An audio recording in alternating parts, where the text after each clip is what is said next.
We have finally arrived at the finish line. It is the ninth and final round of the FIDE Women's Grand Prix second leg here in Kazakhstan. Goryachkina is still leading by a full point, but it is important to remember that this is a series after all, and your overall performance is super important. That's why players like Tan Zhongyi and Stavroula Tsolakidou will still be fighting to get a good result in the final round. Stavroula has shown complete consistency from the previous Grand Prix and this one. Can she keep it up? There's still going to be a lot of fighting chess today, exciting games, so stay tuned and follow the broadcast to not miss any of the action.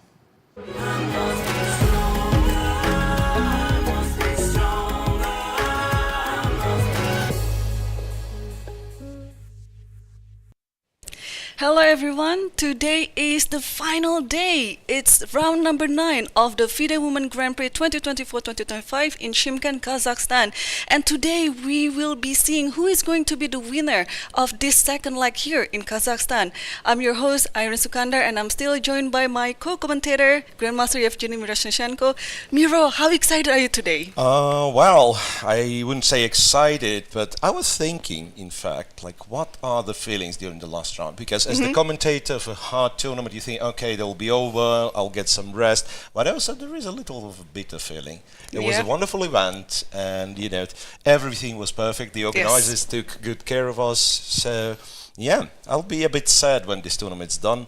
But for now, round 9 is about to start. Very important round, because not even the winner is known yet. Goryachkina is in a huge lead, of course, but the last round will seal the deal, this way or another. I'm totally with you on that. Yes, it's a mixture of feeling because we're entering the last day of the event, and let's remind ourselves who is the leaders of the tournament so far. Aleksandra Goryachkina, 1 point lead ahead of Tan Zhongyi, and Tan Zhongyi today will be taking on Tsolakidou, so they might be also competing for the second place right now. Yeah, what's interesting, if you look closer, Goryachkina has her fate in her own hands, but Tan Zhongyi and Tsolakidou playing each other means that if Assaubayeva wins, she at least catches up and ties for the third, and possibly takes the third. Right, it's a very important game for Bibisara Assaubayeva as well. Exactly, and we have in the for midfield. The pairings, for the pairings, let's check. Salimova plays Goryachkina.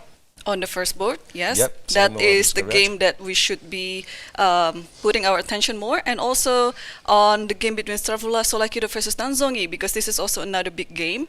And on the midfield there, we will have Bibisara Assaubayeva versus Munguntuul, who we know never make any draws. And we also have Elisabeth Paehtz versus Divya Deshmukh. This is her last chance. This is Elisabeth's last chance if she wants to make her first victory here in the second leg. And Kateryna Lagno will be playing with black pieces against Koneru. So this is also another match, like kind of like the more experienced board. Yeah, Koneru, Lagno, I believe, like if you look 10 years back in the history of Grand Prix, that you'd find games between Koneru and Lagno. Yes, these are very experienced participants of FIDE Grand Prix circuit. Elisabeth Paehtz, yes, she would like to win her first game, but like big news after Munguntuul's yesterday's loss, technically Paehtz escapes the last place. Yes. So they are tied for the last, but Zoneburg Berger is better for Elisabeth. Speaking of tiebreaks like that, Miro, we were just checking before this, right? Technically, Goryachkina, regardless of her result today, she's gonna at least fight for the first place. But naturally, you would like to have the clear first place in order to get 18,000 euros of prize money and also 130 Women Grand Prix points. Yeah, the Grand Prix points, I'd argue, are more important even than the money, because, well, at the end of the series, well, the one with the most points, of course, gets like a very nice bonus entering the Candidates tournament. Yes, and there you go in the video, we see they are getting ready to make their first move, which will happen in any minute right now. And just also a reminder, I'm just going to say for the first maybe first three places, like we have 18,000 and then 13,000 and then 10,500. But the WGP points is there's a huge gap between these three places: 130 points, 105 points, and 85 points. Whereas after that, it's just 10 points difference. So yeah, so that's important. What is also important, there won't be any tiebreak playoffs. In not very likely event that Goryachkina loses and Tan wins, so they're tied for the second, and then everything, despite any sort of coefficients and so on, everything is different. Shared equally. Oh, shared Everything's equally. shared Yes. equally. So you get the equal Grand Prix points, and you get the money prize shared as Equally well. as well. Yes. And in the video we see Bibisara Assaubayeva, the local heroine, playing against Munguntuul Batkhuyag. I think we can also expect another decisive result here. If Munguntuul is on streaks to have all the decisive results from start to finish, then we can expect this one. Well, D4? I think D4 C6. Or was it C4? I think it was C4. C4 Okay. C6, yeah, it was C4 C6. We'll see. Okay, let's get to the chess. We have our liftoff and the first move starting to appear on the board. Somewhat surprising to see Bibisara playing the Reti. Okay, this promises to be interesting. G2, G3. Well, sort of I think people used to call it Reti Gambit, because after D takes C4, White has difficulties, let's put it this, White has difficulties winning the pawn back. White doesn't mind it, it simply goes bishop G2, castle, later on either B3 or A4, queen C2, trying to win the pawn back, but yeah, it's a pawn, technically it's a pawn sacrifice on move 3. Yeah. By Bibisara Assaubayeva. Not a lot of information on the other games. D4, D5 in Salimova Goryachkina. Yeah, I'm a bit sad to inform you, Miro. We will not see any Sicilian today. Oh, well, that's perfectly fine with me. C4, E6 from Tan Zhongyi against Tsolakidou. So already G3, D5, bishop G2. I think Stavroula played it against the very same line she played against Kateryna Lagno. Yeah. Remember, and then she went with this like a hybrid Like Catalan with B3 and D4. Double fianchetto. But okay, Tsolakidou is also a big player of Catalan herself. So we never know which one this can transpose, whether it can still be Catalan or like the double fianchetto, like what she played against Lagno, or anything else. Paehtz with Divya, E4, C6, Knight F3. That's my favorite line against the Caro-Kann. Yeah, so Elisabeth Paehtz chose another variation against Caro-Kann. If you remember, when she played against Munguntuul, it was the Knight C3 takes, and then with the not playing H5 in that variation. Yeah. So the main line without H4, with the pawn on H4, so to speak. So now she gets Knight F3. Well, it's not yet, let's say, it's not yet my favorite line, but it turns to be, yeah. So when I said my favorite line against the Caro-Kann, I meant this. D3, D4, D4, Queen D1, King D1, this endgame. Funny thing, when I've seen it for the first time, and I think it was, Grand Prix Open, like Goryachkina would play it with White, something like that, a few years back, and I thought, how bad how bad can it be so that you have to play D3 against the Caro-Kann? I had no idea it's actually quite a venomous system. Yeah, and the move G6 is actually, in my opinion, sort of clever. You shouldn't be accepting this endgame, even though it's perfectly fine. But you know, like White wants to play the endgame, so just for for this contrarian take. No, I will not take on E4. I will not play the endgame on your terms. Okay, so E5, bishop G7, H3. H3. Preventing bishop G4. Yeah, stopping bishop G4, and here, as far as I know, they are not playing D4 quickly usually, but rather try to play it in spirit like a King's Indian in setup, spirit of King's Indian attack style. So bishop f4 and so on. And finally, Koneru with Lagno. We have to check. Well, nothing to check here. It is a queen's gambit declined. There's a queen's gambit declined. There is a possibility to play bishop b4 and turn it into a Ragozin. It could be Karsbad. It could be still. Yeah. It's the crossroad right now. Yeah, I don't think Kateryna is known to play the Ragozin. I think her normal move would be Bishop e7. Bishop e7. Yeah, she already employed that variation for like at least 2 games in this tournament, where she just goes for the classical setup with bishop e7, knight bd7, b6, bishop b7, and so on. And last but not least, the leader of the tournament, Salimova versus Goryachkina. We have a London here. A London system: c5, e3, knight to c6, knight f3. And now we'll see which one that Goryachkina will play. If she's just playing for some equal position, okay, knight f6 is a good start, yeah? Yeah, I guess that you can turn it to any variation. You can play sharp there, you can play positional. Yeah, we'll see which one that she's gonna pick in this variation. Yeah, from what I know, queen b6 is not yet recommended because of knight c3, right? Yes. Yeah, you have to. That's the one. You have to defend the d5 first. Yeah. Okay. Wow. I think all the ladies also, they are very satisfied with everything here with the organizing team. Yeah, that was a beautifully organized tournament. And yeah. Hopefully our players will express their gratitude during the closing ceremony, which I was told happens right after we are done with the games. Yes, 6 hours after this. Yeah, 7 p.m. 7 local p.m. time. Right, so it's once again it's a curious occasion, because very often in the last round of a round robin, you have, well, some people who do not want to play chess, have no incentive to play chess. Like, the tournament went bad, we are both tired, and so on and so on.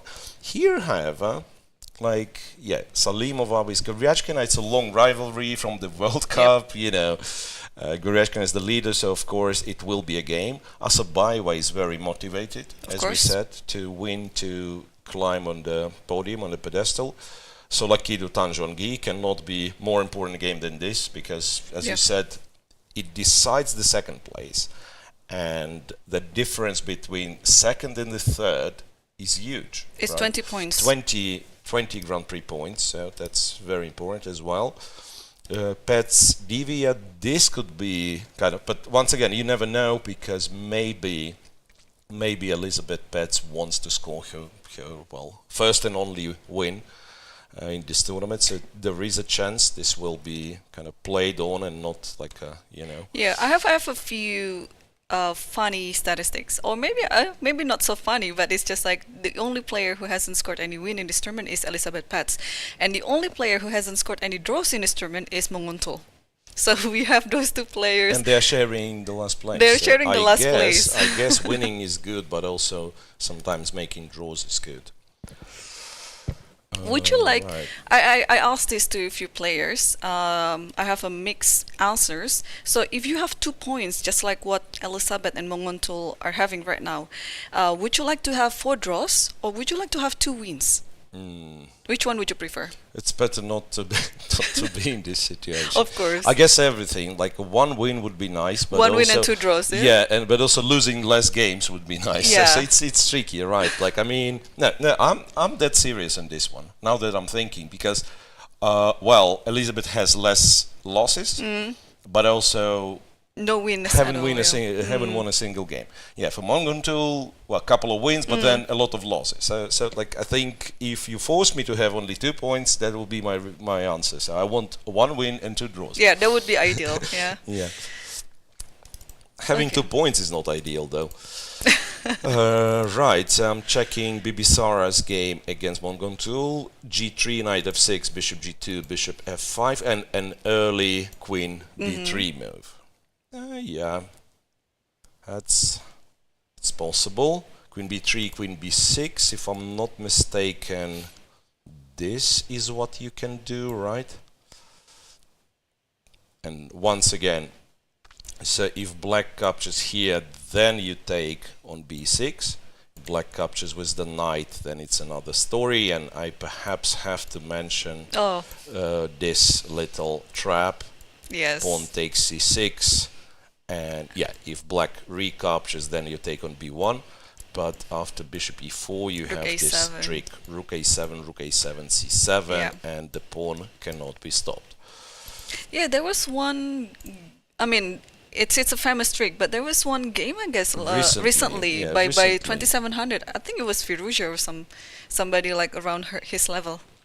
Wait, so queen b6, d2, d3, and that's the line I've tried to play with white. So basically the point is you want to go bishop e3 and force black to take some action. Yeah. Well, namely trade on b3. So say after black goes e6, for instance, you go bishop e3, and then while you might consider going to a6, that's not impossible.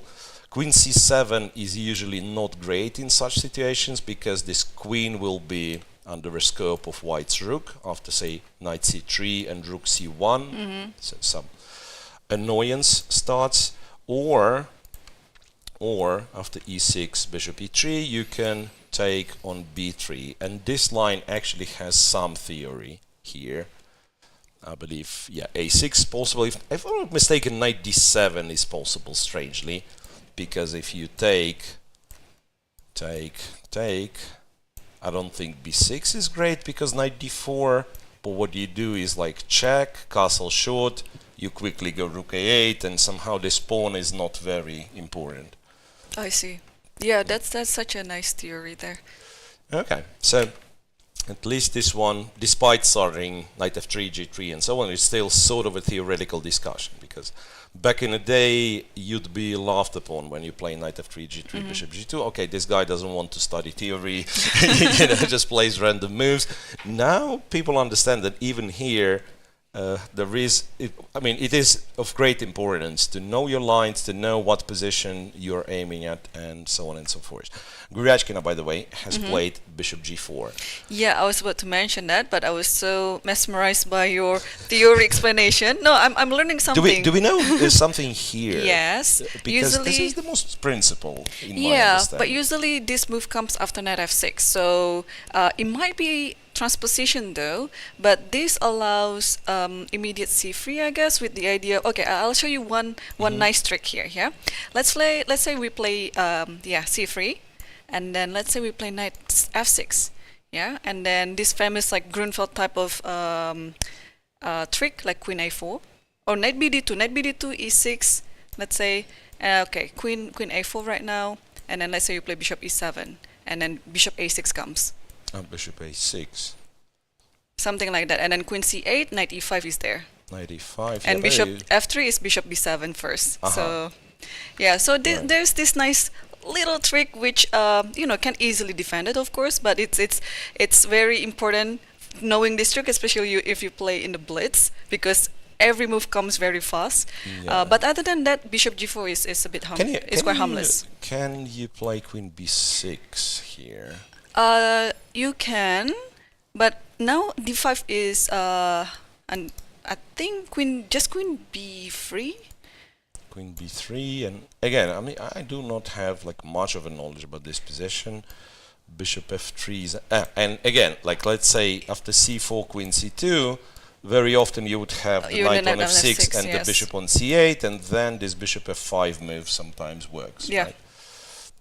Yeah, with knight on g8 is a little bit different, so I'm not sure what exactly. Well, c takes d4. C takes d4, in fact, is a very, very good solution here. Because what you get, it's either exchanged Slav where white allowed you to play bishop g4. Or exchange Caro-Kann. Should be harmless. Or, I don't know if it's, you could kind say of like a Caro-Kann type of position. To me, it looks, to be honest, like the best fit would be to say that this is a queen's gambit decline, the Kasbat variation, with colors reversed, right? Yeah, with the bishop already on g4, yeah? Yeah. And so it happens, yeah? Yeah, so you could of course, reach this one from the exchange Caro-Kann, but then again, the white is trying to avoid it, right? White goes bishop d3. If we are talking exchange Caro-Kann, let's create this one, okay? The move order will be off, but yeah, and then white doesn't play knight f3, right? So what they do is bishop d3, knight c6, c3, and they're actually kind of speculating on this bishop not being very comfortable to develop. Yeah, and after knight f6, the old theory was h3. Now, somewhat more of a London would be to go here, and then after bishop g4, I think knight d2 is one move. Also, queen b3. Queen b3, yes. So this seems to be like a very comfortable setup for black. e6. You know, bishop d6, possibly knight goes to e7, and knowing that Goryachkina only needs a draw to seal the tournament win, I would not be surprised that after, say, h3, she plays in somewhat of a primitive fashion, just take on f3, you know, go bishop d6, exchange more minor pieces. It is very, very solid position. And e6 is on the board. Yes, I think you want to, I mean, in many of the variations here, you just have to challenge the bishop on f4 with bishop d6. And actually, this is the case as well. Also, when the b7 is under attack, sometimes you also just give it up. I'm not sure in this position though. Probably knight bd2 first, knight f6, queen b3, and then bishop d6. Something like that. Yeah, so that's why I wanted to try it one move earlier, because I don't quite get it. So bishop f3, can I take b7? Because otherwise, yeah, queen b3 is just a bad move if you have to recapture g takes. But maybe I can take b7, because this guy is hanging, and I don't have knight f6 yet. Yeah, there's a check as well. Because the line you were talking about was exactly this. Yeah, knight d2. Here, and bishop d6. Bishop d6. Yeah, queen b7, bishop f4 takes, and then king f8. Something. No, maybe you castle. I mean, you can get the same position though with the castle. Yeah, queen c6, bishop f4, or bishop d6, queen d6, and then rook b8 comes. Yeah, I remember that there were games in this line for sure. e6. Salimova was going to be spending some time here. Assaubayeva, Munguntuul, knight b d7 is played, so we are waiting for white to play her next move, be it bishop e3 or pretty much anything else. So Tsolakidou with Tan Zhongyi, we only checked like first couple of moves. Wow. This is like the reverse Benoni setup. Yeah, bishop g2, and black played d4. And this is the story that I keep repeating every other tournament I am covering, because I was a big Reti player, so like half of my games would start with knight f3, you know, and we were playing, I think it was in Iran, it was kind of stars of the, stars, I don't consider myself a star, but anyway, the tournament was named like young Iranian players, and it would be like 12-year-old or 13-year-old Firuja, and there would be Maksudlu, and so on, and some grandmasters 2650, let's say, in average from the rest of the world. And I had a game which I eventually won, and I was talking to Nigel Short, and saying, like, look at my beautiful position. It's like, it's a Benoni with 2 tempi up. And he was like, why are you bragging about it? It's still a Benoni. And then I go to my room and I check, and he was spot on right, because it was, despite that I thought, yeah, that's such a brilliant position, black was better in our game. So why I'm saying all that it does look like a Benoni 2 tempi up for white, because black played e6 and then e5, right? But still it should be a comfortable position for black.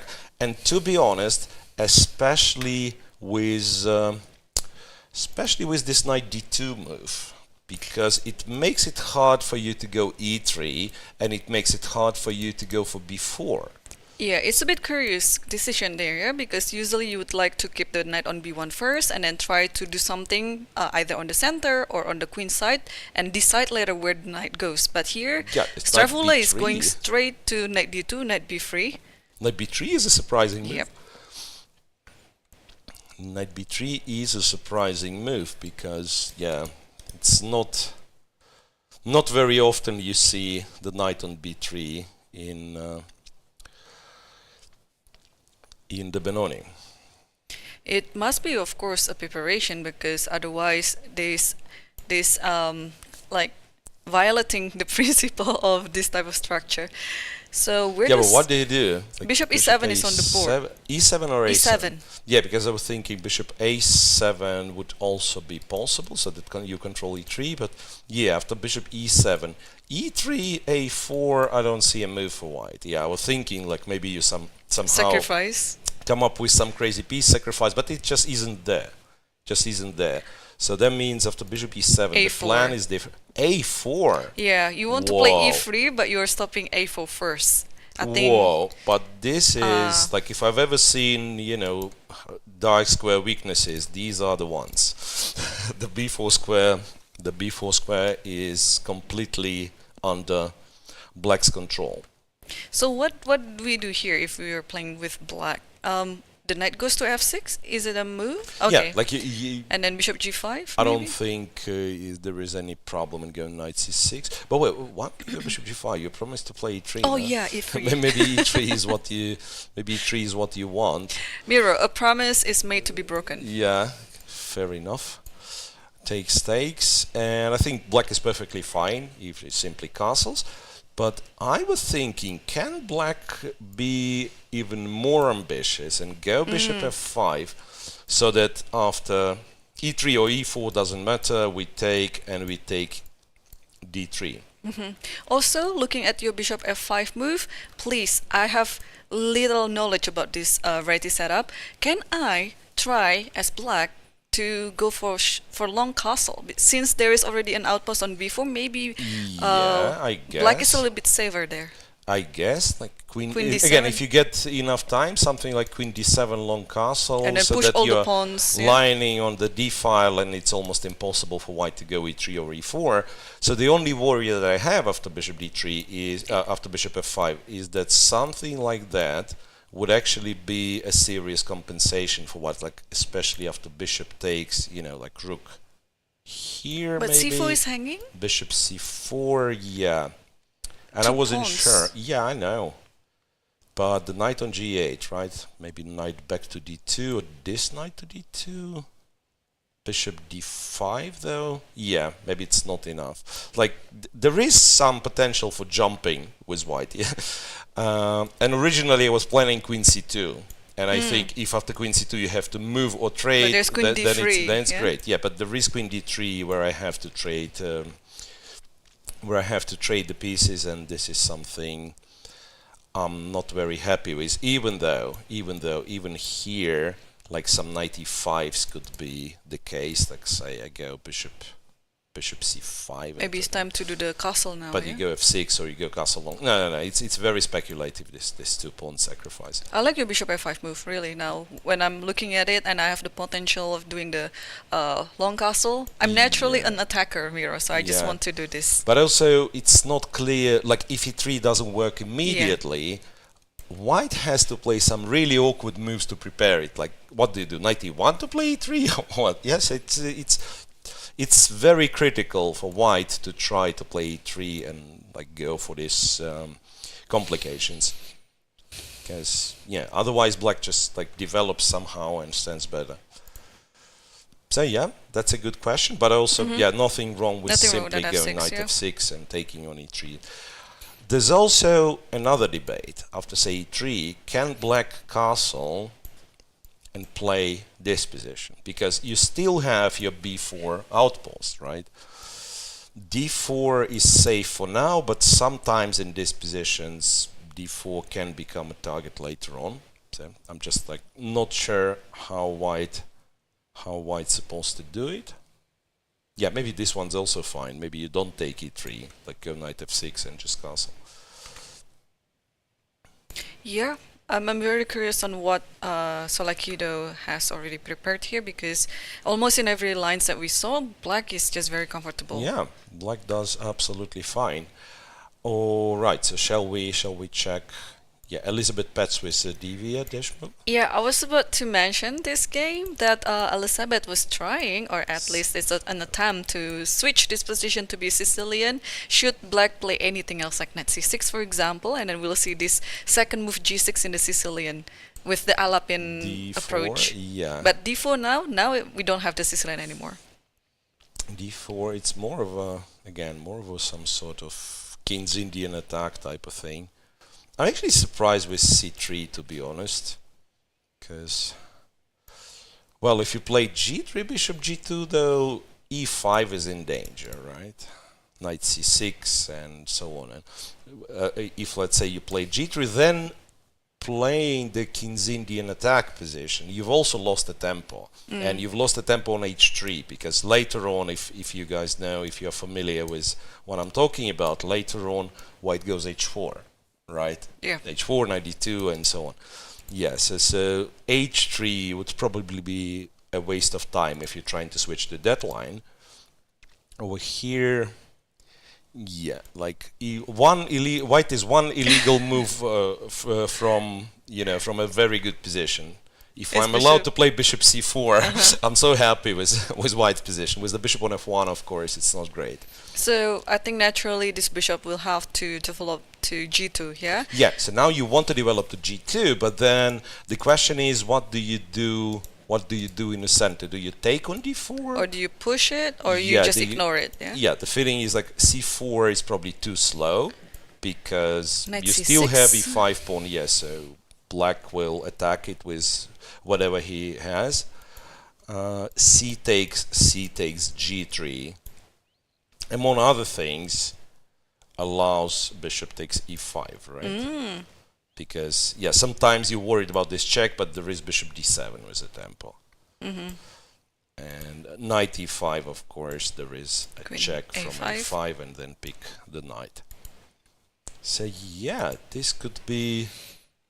What's interesting, the engine, though, suggests that white is slightly better already, which is not very informative on move 6, usually, but that means white is not losing the e5 pawn, while white is not in trouble. Yeah, so white should just, like, develop somehow. Maybe you take and just go bishop f4 and knight d2, and, you have this c4 square, and the bishop modestly develops to e2, and then we'll see later what to do with it. Can I suggest a crazy move? Sure. b4? b4. Yeah, okay, so if black takes here, you want to take d4, right? And then... Well, if you're holding it, maybe it's playable, but... yeah, it looks like it's... like knight c6, bishop b2, yeah, bishop b2. or bishop b3, bishop b2. b2. But then, yeah, Yeah, then I have knight b6 yeah, you have that's this a tricky. post. It's a tricky position. I agree, because you also have an outpost here or here. Knight d5, you go knight d6 check. After this castle, no, knight f6 probably not a great move. Yeah, so it'd be very, very, very, very sharp strategically, which you would expect, because white has two backward double pawns, but also fantastic outpost on d6. Yeah, well, you know what? Maybe knight f5 is a big problem. Yeah. Anyway, g3. g3 happens, which is very principled and natural anyway. g3, so not allowing this bishop e5 tactic, but also developing the pieces. So let's assume knight c6. The question is, how are we dealing with the defense of this pawn? Guess it's gonna be bishop f4, maybe? I think it's queen e2 first, yeah? Could be queen e2, yeah. And then, yeah, I mean, you always have this idea with queen e2, bishop f4, just like the King's Indian attack. Yeah, it's also tricky because black knight is left on g8, and knight h6, white could consider going g4. I mean, I'm not suggesting knight f6 here. I mean, they're just looking for the routes for this knight to be developed, right? So knight h6 later on, maybe after you take this one, but still white could consider going g4, and then the knight on h6 is not doing much. And if you try to develop it like this, like going e6, knight e7, then these are weak, right? So eventually white's going to go knight d2, c4, or maybe knight a3, and then you have b5 and c4 squares. So black's position is also not perfectly comfortable. Anyway, G3, very original and very, very interesting game to watch. Koneru with Lagno. Yeah, we haven't touched it in a while. Well, this one is a very long theoretical line, if I'm not mistaken. D takes c4, e3, a6. So it's a transposition to Queen's Gambit accepted, right? And wait, and this line, I'm confused nowadays, because back in the day I remember there was an advice not to develop the knight on c3 early in Queen's Gambit accepted, but yeah, maybe something has changed. Queen e2, cd4, rook d1.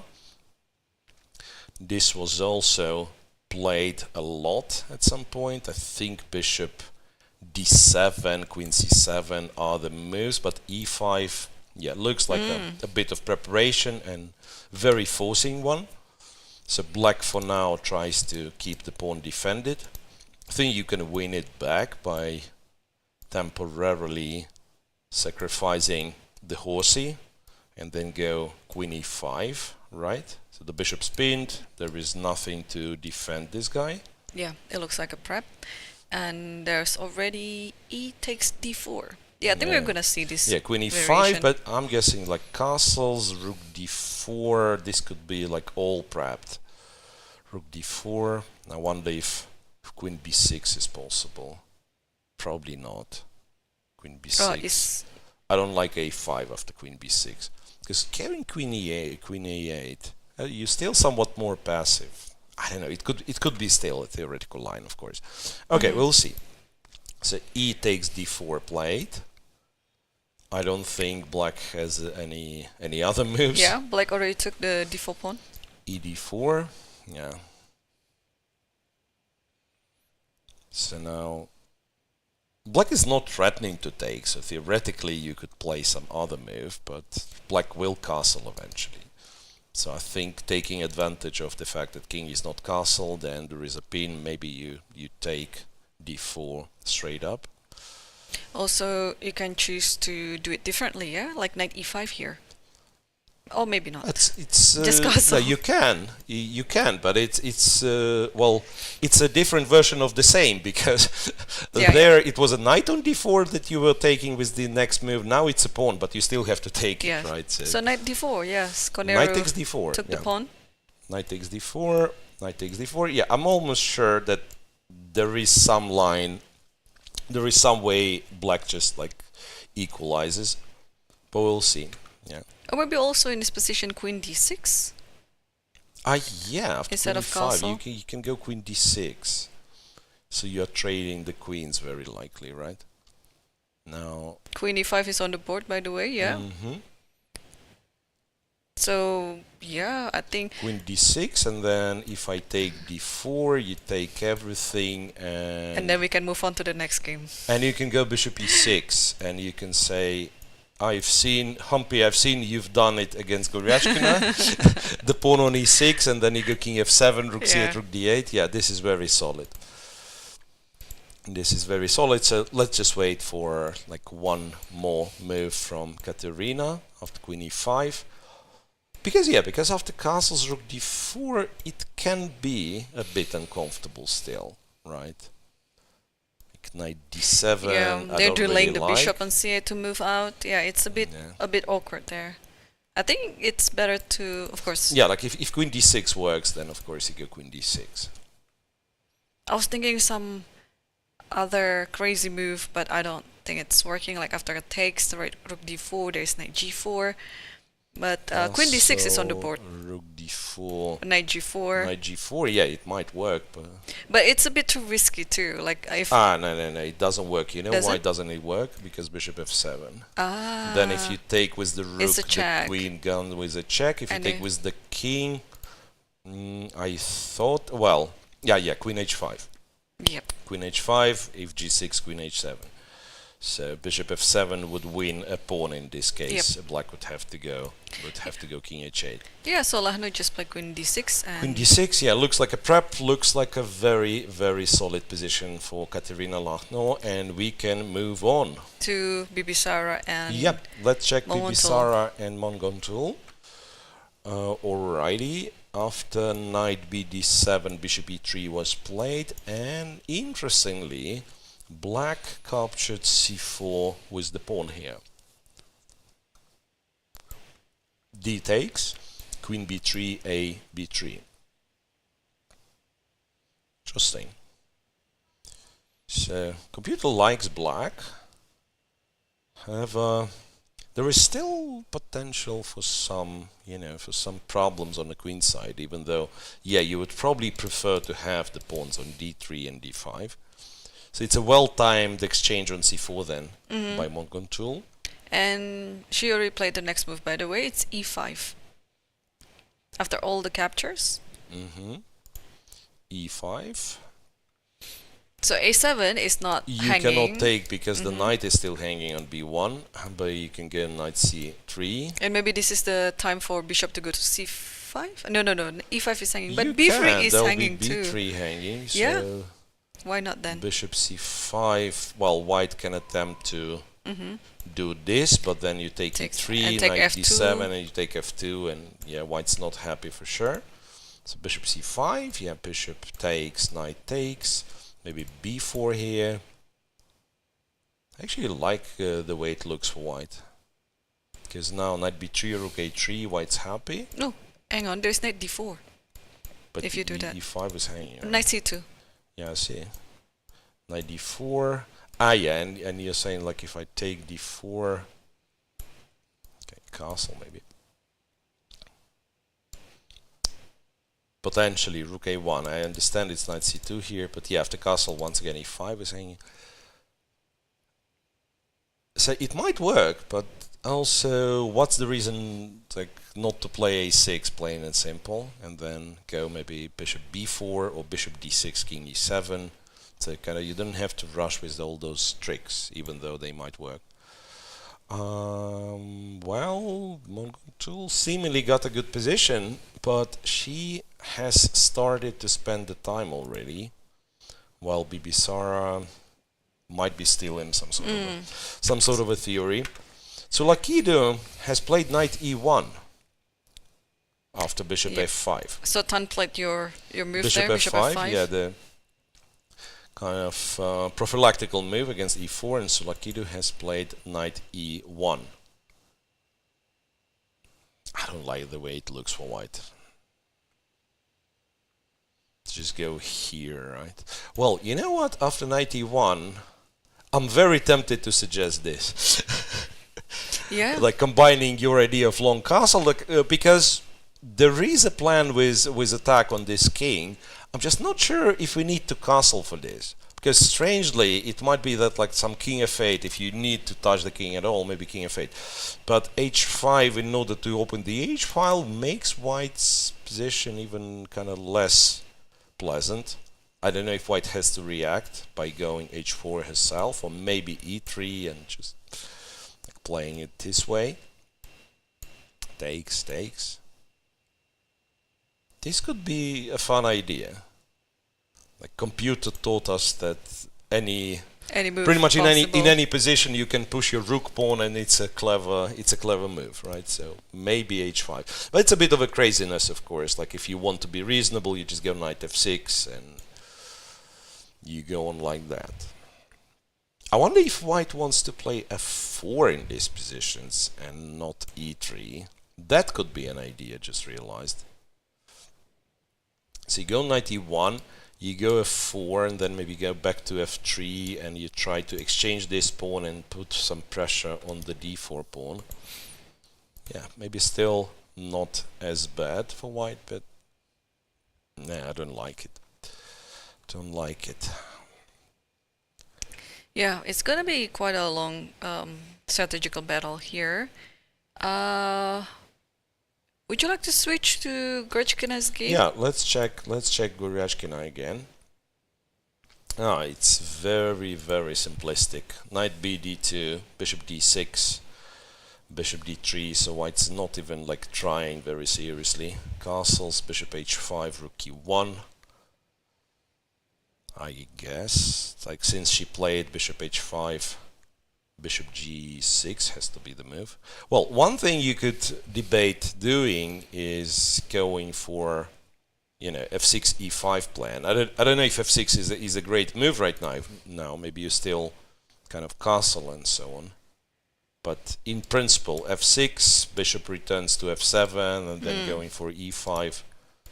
So, which sometimes referred to as Botvinnik plan, once again with colors reversed, with knight g2 calls. But Or, if you would like to be a bit original, we can start with g5 here.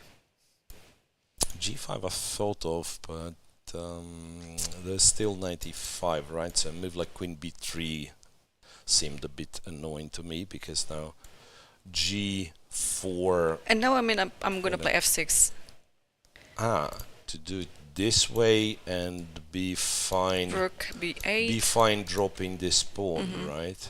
Because there's also g4 where I have to go to h4. I feel like it's very risky, but It is, I don't it know. is. It might work. I think, I mean, it's C4 not usually. it's not an ideal line if I mean, judging from the tournament situation for Yeah, Goryachkina, Goryachkina doesn't yeah, have to do it yeah. at all, right? I won't Only- be surprised if she goes bishop g6 and Yes. carefully exchanges all the pieces. Only if she has to win, then she might think of such a move. But yeah, bishop g6, there's nothing wrong with that. Yeah, okay. So a bit of a quiet moment at the end of the first hour of round 9. Well, it's calm before the storm, though, let's say in the game of Tsolakidou and Tan, because it's a very, very, very, very unorthodox position. let's put it this way. So far, my favorite game of today's round, this one. I do not like what white is doing, but also it makes it very, very entertaining. Yeah, it's quite an original ideas by Tsolakidou here. Knight f6 is on the board. Yeah, black has played knight f6. That's what I thought.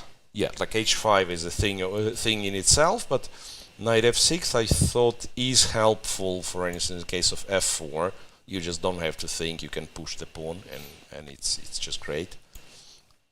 So f4 is not an idea at all, it seems, after knight f6. So e3, black can castle. What? I wonder if e4 is a better version of e3. Like, does black have to take on e3? Because if black is forced to go en passant, d takes e3, then you just force black to take, right? I don't know how happy you are about this position, right? But it's not impossible that bishop goes away, and maybe goes to g4, f3, bishop h5, like they do sometimes in the King's Indian. And your kingside, or our kingside, queenside, pardon. Kingside's fine, but queenside looks awful with a4, c4, with this hole on b4. So strangely, I'm not even sure that after doing all the preparation, we are still happy with e2, e3. Or could it be getting the knight on e1 somewhere, like... Knight c2. Yeah, but I don't know where to go after that. Well, let's say go knight c2, castles, go rook e1. Yeah, like So like ultimately what slowly. you want is e3, pawn takes knight e3, and to meet bishop d3 with some jump to d5, yeah? Sacrifice the pawn like this and like have inactive pieces. But I'm afraid like black's gonna play e4 in one day. or after knight c2, maybe now it's time for h5, you know. Bishop g5. h4, I'm very brave. I don't know. At somebody's expense, I'm very brave. It's not my pieces, so I'm allowed to sacrifice it. Well, and I'm not sure even if I'm sacrificing a piece. The original plan was to wait for bishop takes and then maybe go knight g4. Takes, the h-pawn is hanging. You know, So after h3, h3, knight f6, the h-pawn is hanging again, and I'm switching to your plan of And after castle. g4, just sacrifice or what? After g4, no. I Maybe thought, sacrifice. Oh, well, maybe, yeah. Well, g4 knight takes, by the way. And then queen And h4. queen h4, yeah. But G4 is it losing? too much. f3 is there? Oh, well, you do have f3, that's correct. And queen e1. f3 is there. Losing... No, it's drawing. It's at least you have. I do have a draw, Yeah. That's a good thing to know. I do have a draw with queen h4, queen. Okay. But again, even though Tan would like to win, you know what? On the other hand, like if Goryachkina makes her draw, or let's say now Tan looks at Goryachkina's game and sees that like there is no problem, she's very solid, then maybe she doesn't have to play for a win at all cost, because a draw makes she's clear second, right? So even with the win, she doesn't catch Goryachkina. Draw means she's clear second because she holds back Stavroula, and in case she loses, then everything is upside down, because not only Stavroula bypasses her, but also Assaubayeva can catch up with her. So yeah, a loss would be a disaster for Tan Zhongyi, and that's why she has to keep it reasonable. We are allowed to sacrifice her pieces. She's, well, less so. Only if it's good. Okay, so some developments in Paehtz versus Divya. Relatively slow development of this game. G3, knight c6, queen e2. Also very original positions. So there's not a lot of surprise that players take their time. Yep. Almost no move from Divya for like 15 minutes after queen e2. Yeah, so I think the clock display is not accurate, right? She must have less. No, yeah, she must have less time. She has like just an hour right now. Yeah, in the game between Kateryna Lagno, they already traded the queens, and I think nothing much happening there. Looks like it's just a like straight draws. Opening line, which is like very much simplifies everything. Can we quickly see that, please? Kateryna Lagno. I wanted to wait for a move from Divya, but she's not planning to. She's not moving anything. She's not planning to. Yeah. One thing I know it looks terrible, but interestingly, sometimes, yeah. Once again, let's pretend white takes, black takes. I know this is a fantastic square, right? But there are positions, surprisingly, when it turns out you cannot fit all of your pieces on this square. Like white would have this knight opting for this square, and then the other knight opting for this square, and also you would like the square for the bishop, and so on. So if black doesn't trade and goes like knight d5, you know, e5, and so it can be, even this can be an interesting attempt. Otherwise, yeah, like you can play e6, knight e7, you could consider going bishop e6 maybe, in order to put it on d5, but then white is likely to play c4. Okay, let Divya decide, right? Let her think. Koneru with Lagno. Not that there we have a lot of developments. After rook d4, Lagno did not play bishop e6, but went for bishop to c5, rook d1, And castles, bishop g5. Can it be a bit unpleasant? If there is no knight on c3, there could be a tactic, but now maybe knight goes to g4? Yeah, but thinking, can it actually be somewhat unpleasant for black? Yeah. Knight e4, I guess we are dropping the bishop back, and then some h3? H3. 95. 95, bishop d5 possibly.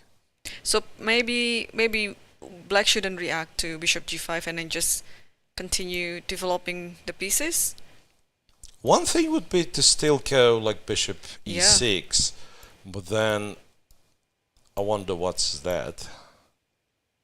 I guess you just take with the pawn and you're fine. Taking with the rook 94. Taking with the rook 94, rook f5. Rook d7 is there, yeah? Yeah, I mean, I believe once again computers say it's absolutely equal, but somehow in human nature to avoid stuff like Yeah. that with such a fantastic knight on e4. Yeah, all I'm arguing about is that bishop e6 seems much safer. What about, since the f2 pawn is pinned, bishop g4? Using Bishop this g4, tempo. attack the rook. Yeah, could do it. And now, You cannot. again, moving to the e1 square. Maybe I can go to e1 because I thought rook d2. Yeah, rook d2 is also fine, by the way. Yeah, rook d2 is also fine. And I don't know, some rook moves like rook c8 or rook e8. Oh, bishop e6 is on the board, by Yeah, the way. I somehow would like to avoid getting this structure. I understand it's not much. I understand black has to be perfectly fine, but still, like, why to have double pawns if you're not forced to? Bishop e6. So we saw one line after bishop e6 was that taking on e6. Yeah, takes And on then e6. taking the Then knight. I'm guessing like knight g4 is too much of an annoying threat, so that you take the knight. And you have to take with the pawn, yeah? I'm thinking takes with the pawn. Yeah, knight Yep, e4. this looks solid. And Bishop b6 or bishop a7, yeah? maybe bishop to a7, because bishop b6 there is no Right, rook rook d6. It could still be like black is not perfectly coordinated. Like king f7, rook d8, I would say black can easily be better, right? But it's But a bit it's hard. impossible. King d7, there is rook d7. Right? Or you have to throw in This f5 one. first, actually. f5. I mean, now After, yeah, it's white to move. Yeah, let's not forget. So move like rook d6 could be annoying, or rook d7 and rook d1, and yeah, I mean it's never. Let's say it's never much for white. Black always has to have like some counterplay at least, but also it feels like it's never equal. It's never fully equal. Or probably in the position after knight e4, play rook c8. Yeah, maybe you don't value this bishop Yes. too much. Yeah, maybe you just play rook c8. So after that though, can you play rook f7? Yeah, you can. You right? can, because there's also some problem in the back rank. You can't easily play rook a d1, I guess. Yeah. So to mention, exchange on f7 and go rook c1 doesn't work because of bishop f2 check, right? Going rook d1, I think you can, but f5 first. I don't know. I was thinking of taking on d7, but there's knight f6, knight d7 too. okay, we'll see. We'll see. For now, Koneru captures on e6. On e6, okay, fe6. fe6 comes automatically, and then, well, I'm thinking technically you could play h3. I don't necessarily see. No, well, bishop f2. What am I talking about? Yeah. Bishop f2, king f2, and it is a double check and double attack. It's a double check, and also it's an attack on the bishop on g5. Yeah, so there's no way white's not capturing f6. Well, there is a way. You can go bishop e3 and offer a draw to make everything symmetrical, just to have this tournament finished for you, which, by the way, quite possibly both players would not mind. Yeah, it's they're in the midfield right now, and yeah, it's a bit hard to catch up with the leaders. So probably a draw would be a fair result here. Fe6 is already on the board, and yeah, h3 I like it. Bishop f6 as well, or bishop e3. But I don't think it's in Yeah, but Koneru's e3 style to play bishop e3. No, that's somewhat of a you're begging for a draw after bishop e3, kind of. Yeah. I just want everything to be symmetrical. Please, please, please exchange. No, you don't have to do it. Bishop f6 actually gives you a slight chance to get an advantage. So, yep, bishop f6. That should be. Yeah, I was looking at other games, and it seems like today it's a slow opening games in all of the boards here. So let's take our first break and let the players think for more in order to get to an exciting middle game. Okay, so some rising first tower. I guess Koneru Lagno is likely to peter out to a draw. Okay, it's not a draw yet, but already it's the most equal simplified. Yeah, All the rest is like very intriguing. Even Assaubayeva Munguntuul, which is the end game, is still very interesting. A lot of tricks there. Yep. So stay tuned. We'll be back shortly.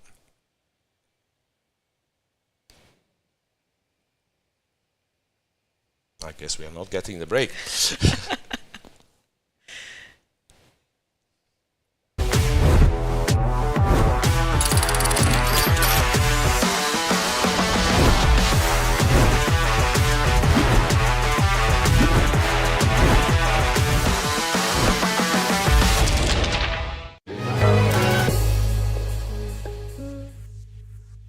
We are here with Nurgyul Salimova, who scored the only victory of the day. Congratulations. Tell us a bit about the game.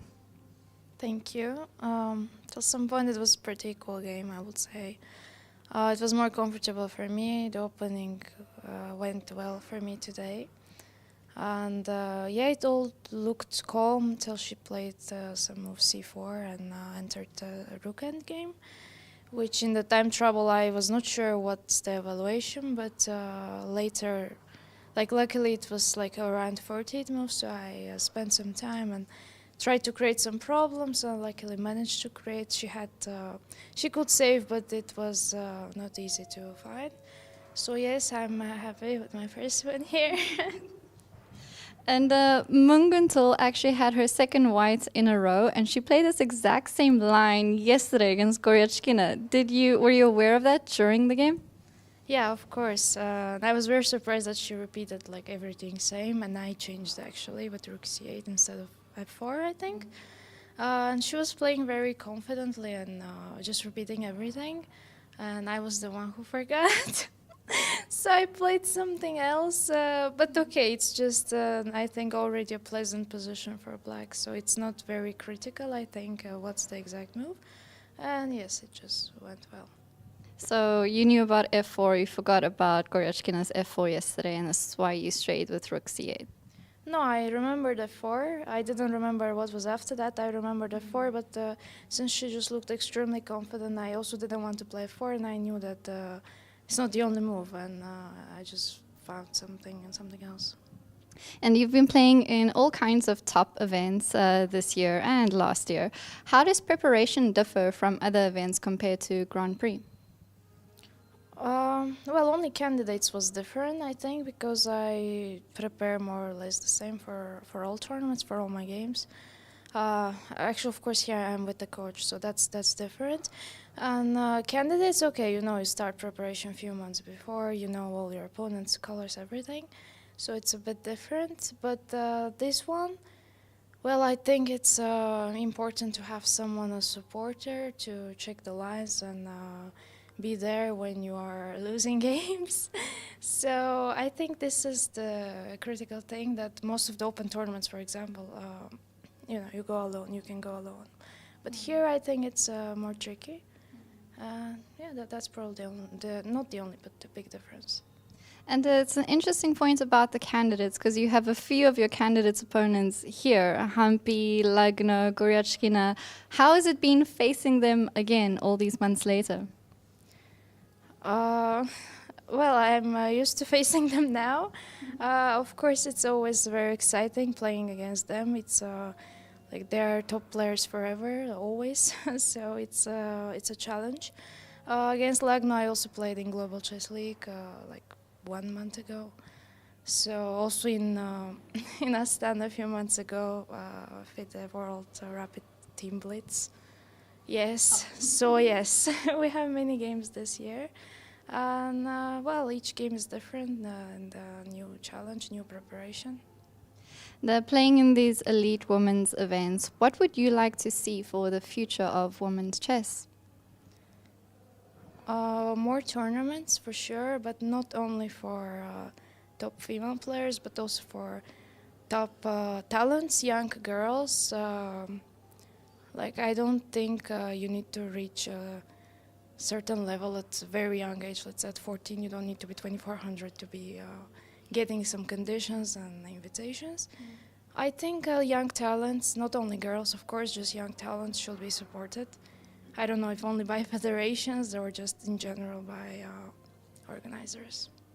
Thank you so much, Nurgyul. One round left. Good luck for tomorrow. Thank you.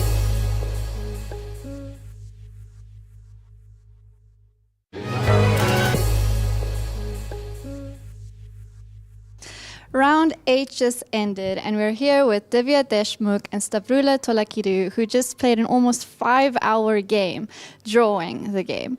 Ladies, let's talk a little bit about the opening. Divya, you practically blitzed out the first 20 moves. Stavroula, you got into some time trouble. Did prep come on the board?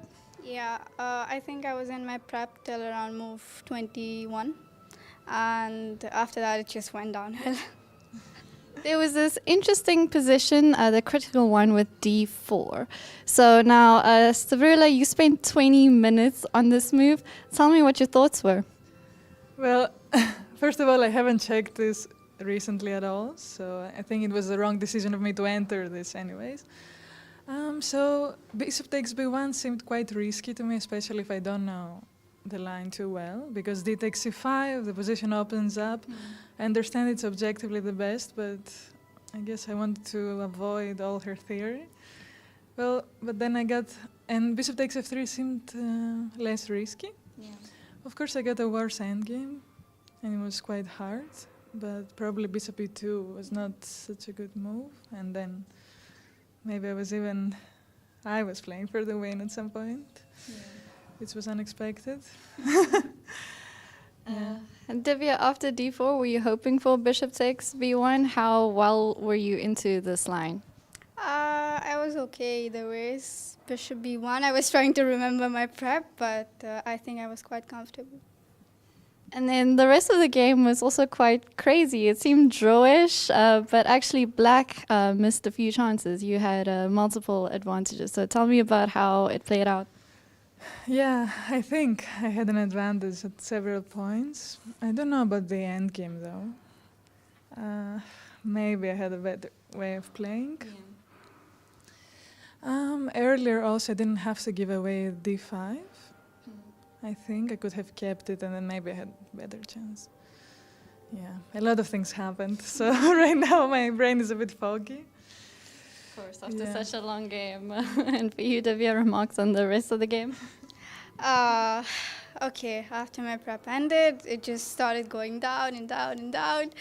I think at some point I should be okay. I didn't know how to push for a win, but I knew that practically it's fine, but then I spent too much time. I had like 1 hour up after the opening, and then I just started thinking, which was really stupid. Thinking in a chess game, that's not good. So yeah, after that, I got into time trouble, and at one point, after having 1 hour up, I was lower than her in time. That's just ridiculous. And then I got into a worse position, so nothing was going my way, but okay, I got lucky with the endgame. I think at some point she should try to push like the pawns earlier, faster, yeah. Yeah. And then about this tournament, both of you, it's your first Grand Prix series, of course. We're nearing the end of the second leg. Thoughts, how has this experience been? What have you learned the most? Well, it's a very nice tournament to be able to play. Of course, it's very stressful, and every round is very hard. So I'm looking forward to having some rest after this tournament. But yeah, no, I'm very glad I'm playing here, and my tournaments are going quite well so far. So far, it could have been better, it could have been worse, but since it's the first elite tournament that I'm playing, I think I'm trying to manage the highs and the lows, and it's definitely tough, but I think it's been good. And of course, as two of the younger participants of this event, what message do you have for young girls looking up to you? Well, first of all, she's much younger than me. Okay, now we keep it. All right, so, well, I would tell them to enjoy the game. Yeah, first and foremost, no matter the result. And of course, work hard, that's important also. But yeah, play as many tournaments as you can to practice. And you, Divya? I think the most important would not be intimidated by strong opponents. That's something that happened to me in the start, and I was playing a lot slower and overthinking all my moves, but I think after I understood that they're as human as us, so I think that's the most important thing. Wonderful. Thank you so much, ladies. And we're on the final stretch now. One more game to go. Good luck. Thank you.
Welcome back, everyone. Today is the most important day of the tournament because today we will see who is going to be the winner of the second leg of this FIDE Grand Prix 2024-2025. And as we were taking a break, we took a look at some of the games, and let's go to the game between Koneru versus Lagno because, well, I don't know what to say. It's according to our prediction. It's we simply know, VIDE. we know it's not for nothing they hire us. As the commentators, we know our stuff. Well, even before the break, we said that this game is very likely to peter out to a draw. Knight e4, indeed, rook c8 was the move, so well spot. Knight c5, so not trying any funny nonsense with rook d7, just taking, going rook c1, exchanging on c5, going g3, and I cannot see this one going to anything but a draw. Rook d8 is on the board. Yeah, rook d8, king f7, it's pretty much forcing rook d7, king would go g6. here, rook takes pawn, and yeah. We can stay for like, I don't know, 2 minutes. I believe in 2 minutes we'll see the result on this game. I don't know, I don't think they will artificially kind of repeat the moves. It's easier here to simply reach move 40, I'm thinking. But yeah, you can see from the way players playing the moves that it will be a draw. Well, I guess the whole opening line is not that dangerous for black. That means rook a4 and Lagno walks away. Okay, we can switch. Yeah. Or you want to stay? Koneru keeps Yeah, playing Koneru's gonna her play a move. move, rook b6. Okay. Rook b6, after e5, one thing you can do, you can go b4, b5 to decrease number of pawns on the board even further. So, yeah, and I once had a game like this where it wasn't, you know, pre-arranged grandmaster draw or something, but everything just is. In fact, it was a tense game. My opponent played a new move to me. It wasn't a novelty, but I didn't know about the move. And at some point, like, everything disappeared from the board. We were left with 3 versus 3 rook endgame, and we agree a draw naturally because like 2 grandmasters is nothing to play for. And the arbiter comes to us and says, "You know what? But you agreed on move 29, so please make 2 more moves." Yeah, like it was more of a friendly tournament. So everyone understands everything, and it wasn't it wasn't fixed result. It was a game played. It just that we've forgotten that like when you want to make a draw right from the start, you would remember 30 moves rule, but like it was a played game. But in this tournament there is a 40 move draw rule, so 40, instead of 40 30 moves, it's 40. It's a bit it's important, like 10 more moves is actually it's a big difference. So maybe there's some lines that ended up in move 30 or something, and then you can shake hand, agree for a draw, but move 40 you have to come up with repetition or such a position like this. E5, yeah. Lagno can do, or rather, Koneru. both of them can do whatever they like as long as they are not blundering anything. Yeah, b4, b5, you're not forced to do it also. You can go king g2. Whatever, it will be a draw anytime soon. So let's check. Let's check other. Let's check. Let's check Salimova Goryachkina first, I guess. Well, I switched on this one if you don't mind. Yeah, it's okay too. Paehtz, Elisabeth Paehtz with Divya Deshmukh because after queen e2, queen d5 was played. Attacking the pawn and also pinning the knight. So white is forced to go c4, queen to e6, bishop f4, you have to defend it, f6, ef6, knight f6, queen takes, bishop takes. So black did come up with this f6 rake, and I wonder what it means, because it is very tricky. It can be in anybody's favor here, to be honest, because I can easily see like white remaneuvering the pieces and like getting to e4 square, right? Like this, and then this, bishop g2, and maybe like having a fantastic position. But also white has to be careful because knight b4 is there. So, yeah. But what about a slow move like a3? Is it needed here?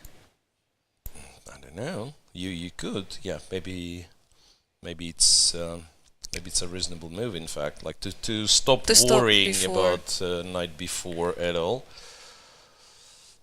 And then we can go for that idea of yours: knight bd2, bishop g2. Maybe black goes h6 and even has g5 in mind in some cases. Yeah. Okay, so there are 2 things to consider in this position, yeah? The idea of h6, g5, and then the idea of knight b4. Okay, so maybe a3 is a bit too slow. But yeah, it's tricky. I was thinking knight d2, and then if knight b4, you say, okay, I've lost the castle, right, but maybe it's not so important because it's an endgame, like king d1, but I'm not sure. Because if this knight will not succeed anywhere, it will go back, right? So I will go a3 and so on. Bishop f5, however, might be forced to go here, and this is something else white like. No, this is not the position that white is going to have. So, for example, what if I use this tempo with knight g5, and then I play knight d2? Yeah, so if the bishop goes here, you probably wouldn't mind going g4. Yeah, g4 if the bishop goes there. And then just like knight d2. Yeah. Or even if g4 is already played, thinking of bishop g2 actually. Or bishop g2, yeah. Whenever there is a knight b4 after bishop g2, king d2. You can go king d2. Yeah, you have king d2. Also possible, yeah. Also possible. But now, interestingly, you can't go knight d2 because e5, and all of a sudden your bishop is trapped. Yeah. So if black does not force g4 and just goes to d7 immediately, we cannot play. So you go knight g5, black goes bishop d7. Now perhaps you do bishop g2. But then, wait a second. Even here. It's maybe not the most precise way of playing it, but one thing black can do is do this. And knight d2 is once again impossible because of e5. Alright. So black, make sure that you do not have an outpost on e4. Well, it's a tricky position, what can I say? It's a tricky position. Alright, let's check the leaders' games then. Yep.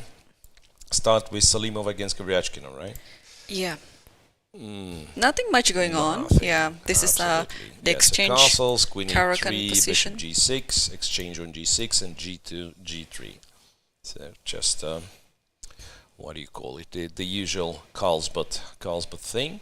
g3, white takes care of f4, but also is planning to push the h-pawn forward. Yeah, I think that's why Goryachkina is planning to play f6, e5 now, starting with rook e8. She played rook c8 Rook to f. e8. Rook f to e8. Yep. Yeah, it can be anything. It can be f6, e5. It can also be that she's preparing the square for the knight. So Oh, can you? Oh, you cannot do that immediately, can you? This and this, right? I don't know. You could try f6. I mean, instead of f6, just play e5. But there's no reason why we should have like an IQP actually. there's still. There's h5. Well, it's tricky, but perhaps there is h5. Yeah. I was thinking taking there, then, yeah. capturing everything at f8, but probably Knight it's f8. unnecessary. It's an interesting, again, an interesting fight for two rooks against the queen, but the feeling is like this spin will be very annoying. Like say knight d4, and white is planning to go like rook e1, rook a8, rook e8. Very straightforward. No, there's no reason to do that. Like I guess, in fact, like h6, h5, knight f8, there is nothing wrong with it. You still have enough resources. The knight can go to h7 later, or maybe still you have this plan of f6, e5, especially if white starts going crazy on the king side. You take the opportunity to strike in the center. What about the minority attack with b5 and then b4? Also possible. Also possible, yeah. But for now, both sides are kind of maneuvering.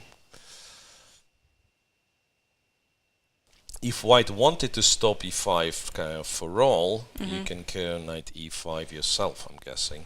Oh, Miro, let's Yep. switch back to Koneru Lagno because we might be witnessing the last game of Koneru and Lagno Check, in the second here leg. rook a4, here rook a3. How many They did find repetition the is that? repetition, but And- also it's move 35, so Yep, it's not too so far from this requirement, and it is a draw. It so is a both draw. finishing the tournament. yeah, so Lagno after this game she is 4 out of 9, and Koneru is exactly on 50%. 50%, four and a 4.5. half. Yeah, so that means what? Koneru currently is placed fifth. Fifth, yeah, tied yeah. for the fifth with Divya. She makes a draw, and Divya with Paehtz, that can be anything. Okay, let's switch to the game that's So we have our first result. and our favorite game of this round, Tsolakidou Tan. Yeah. Well, 91, knight f6. Tsolakidou spent an enormous amount of time and went for f4, the move that I strangely enough called impossible after knight f6. f4, e4, and then she's thinking again. Yeah, What do you even do here? E4 should be within the package deal of your calculation. So, hey, it's a bit weird. She allows this. Actually, she makes a few curious decisions here with the knight first, knight d2, knight b3, and then with this one.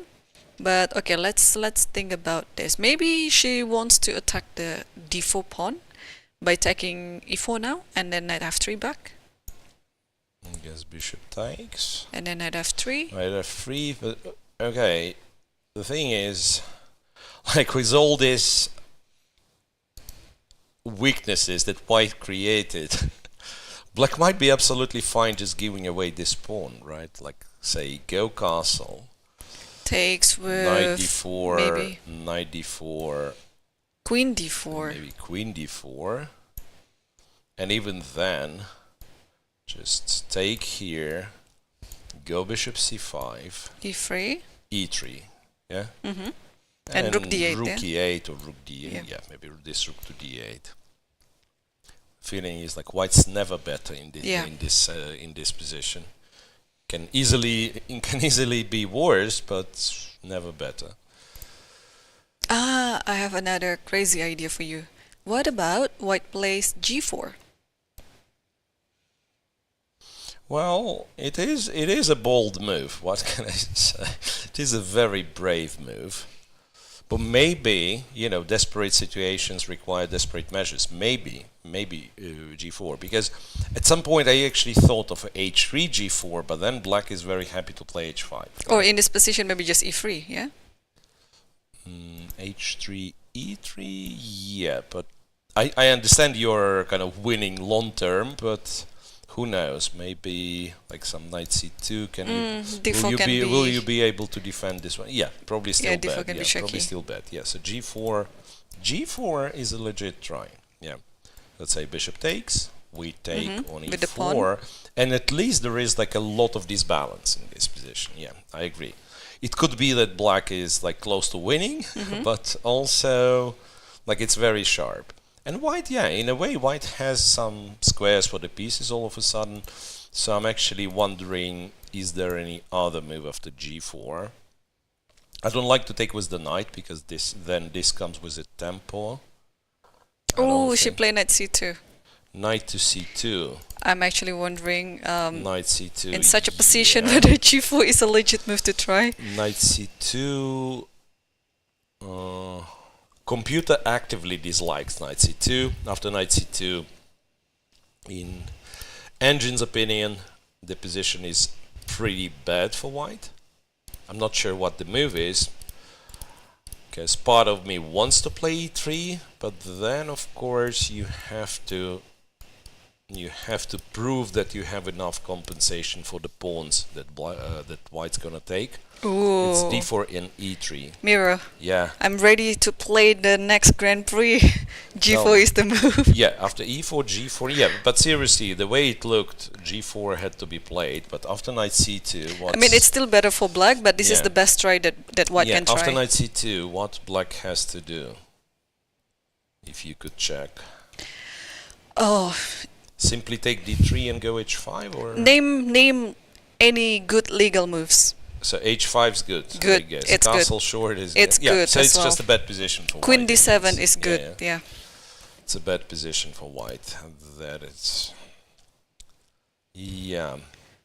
Well, it's a bit of a struggle for Stavroula, because I imagine it's not very easy to prepare something serious against Tan Zhongyi, and she decided to go for this reddish stuff, perhaps not knowing the position well enough. Because, yeah, the position we've gotten after 12 moves with white is not very impressive. Okay, Shall we check Bibisara with Yeah. Munguntuul? Yeah, so what happened? Yeah, queens were traded, e5 castles, a7, a6, h3, h6, knight G4. c3, Oh, knight c3 bishop first. e7, g4, and bishop to h7. Yeah. Well, in order for white to really have something in this position, this pawn has to get to b5 somehow. The question is how you do it, because it's very hard to cross b4. is that the only idea that white can go for this line? I don't know. Well, what else? What else can we think about? Again, in terms of pawn pushes, like knight d2, knight e4 is something. Like since we played g4 and we cover f5 square, so there won't be pawn move to f5. Maybe knight d2, knight e4 is something to look at. But other than that, as you were saying, like name a legal move. And in the previous example, it was impossible to name a legal move which would be bad. And now, like I thought, okay, we don't like knight d2. Let's go rook d1. We get the open file and immediately understand. Okay, there is bishop c2. There's bishop c2. You can go rook c1 though. Yeah, you still can do that after. No, because after that, You black can can take, actually yeah. take, and c4 is hanging. Yeah, rook c1 takes and But knight d2 rook is a trap. c1 is a bit of a trap because here you go here and the bishop is trapped. Yeah. Then maybe rook Maybe d2 it is is okay not a too. bad move. Yeah, maybe rook d2 is not a bad move. The question is, however, how do you continue after castles? Probably the idea is to play h4, g5 right now. Yeah, but now you can go h4 because this guy is hanging. Yeah. And It could be clever, and then bishop h3 in some Yep. cases, and g5. Yeah. and It's if actually- bishop c2 after that, you can even afford of playing rook d2. You don't have to worry Here, about the pawn. Here. No, bishop c2. You go g5. You win material. Also rook d2 and then Bishop g5. d1, yeah, rook d2, g5, but this one's, well, yeah. Yeah, that's probably more straightforward. So yeah, then rook d1 is a tricky move. You know what? Or rather I was castling here. What if I castle the other side? Interesting. Why if I castle the other side? Because I told you I was playing the red here, right? With this pawn on e6, and sometimes the pawn is on e6, castling long is known to be dangerous, because white would play knight d4, and there is always an idea to sacrifice something on c6. It's knight c6, rook a6, or sometimes bishop takes, knight takes. Yeah, with pawn on e5, maybe this castle is just absolutely safe. But after knight a4, let me try to attack your king. Bishop c2, I'm guessing. Oh, It's not okay. like a real attack for now, right? I mean, Rook c1 then, I have think I'm some forced. tricks, yeah, and takes. And then knight. The knight d2, I'll Knight take the d2. knight, yeah. So you still have some tricks though. e5 is hanging, so you have to be yeah. careful too. Okay, take the knight, of course. Yeah, and then e5 is hanging. There is no knight d2 if I keep the rook on the d file, but there is knight e5. Yeah, tricky, and the more tricky lines we discover after rook d1, the more convinced that rook d1 is the move. Because for white it's not very easy to invent something, you know, something that is convincing. Well, theoretically, knight d2 to e4, if black takes with the knight, take with the bishop, you know, exchange more pieces. Also is an option. But to keep it to keep it tense, I guess rook d1 should be played. Yeah. Okay, looks like things are getting to be very interesting too in other games. Like Tsolakidou Tan Zhongyi should be my first pick. That's of course the most exciting. Queen d7, by the way. Yes, played it is by one of the Tan best Zhongyi. moves. So it stops or kind of enhances control on this diagonal. It prepares, in some cases, prepares long castle. Also, what it does is that if this pawn was to take on d3 or go e3, you can capture c6 With the queen, with the queen. Yeah. But for now, I'm guessing if white doesn't do anything, Castle then bishop first, h3, maybe. right? Bishop h3 is also like interesting because bishop h3, you'll trade, you go e3, and then your pawns are safe, and you're just like completely winning positionally. Yeah. h5, h4 is not out of the question. You know what? I'm thinking this is just a very, very good position for black. Okay, so takes here, for instance.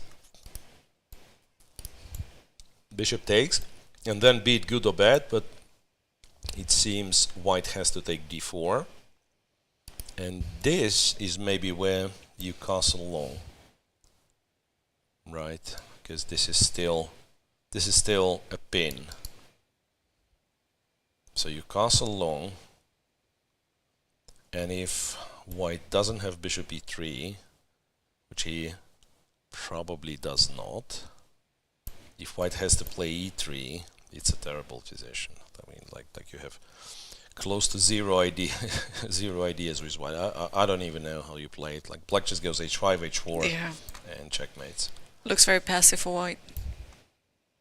Yeah, so something went terribly wrong in the opening for Tsolakidou because, you know, we see the evaluation and also we see her spending time on each move.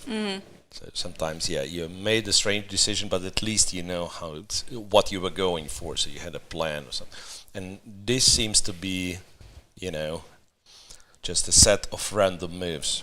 So I go here, and then on the next move I take a decision again, and I take a decision again, and it all looks going downhill. Relatively quiet position in Goryachkina's game still. Paehtz Divya, perhaps? Yeah, well, yes, just a second. So after rook fe1, h4, h6, rook a, d1. That's all. That's all that happened in Salimova against Goryachkina. Now, I guess you could once again consider f6 Or b5, or I think. b5 first. Yeah. Like, well, the thing with b5 that sometimes you have to be careful not to let the knight to go to c5. But yeah, b5, a5, b4, or maybe not even a5, but b5, b4 immediately is of course a plan as well. But yeah, not much to talk about. So Paehtz with Divya, right? Yep. Paehtz with Divya. So after... So she just played bishop g2. Yeah, after bishop e6, just bishop g2. Bishop g2, knight to b4, and king to d2. And now, be careful with the bishop on f4. It might be trapped. Knight h5, that's what Divya is doing. So she goes straight for it. And now what happened after bishop e5? I think that's the only move you can play. I mean, in order to save your bishop not to be exchanged with the knight. I guess castles? Because there is a pin on the f file, right? White's in a bit of a danger. Like if black doubles on the f file quickly, you might just lose, you know, you lose the f pawn, that means you lose the game. So, by the way, rook takes f3 is already a threat. So bishop, I guess maybe rook e1 or bishop g7. The thing is, if rook e1, there might be bishop h3. I mean, H6. something that you can think about. Bishop h6, yeah. h3 takes.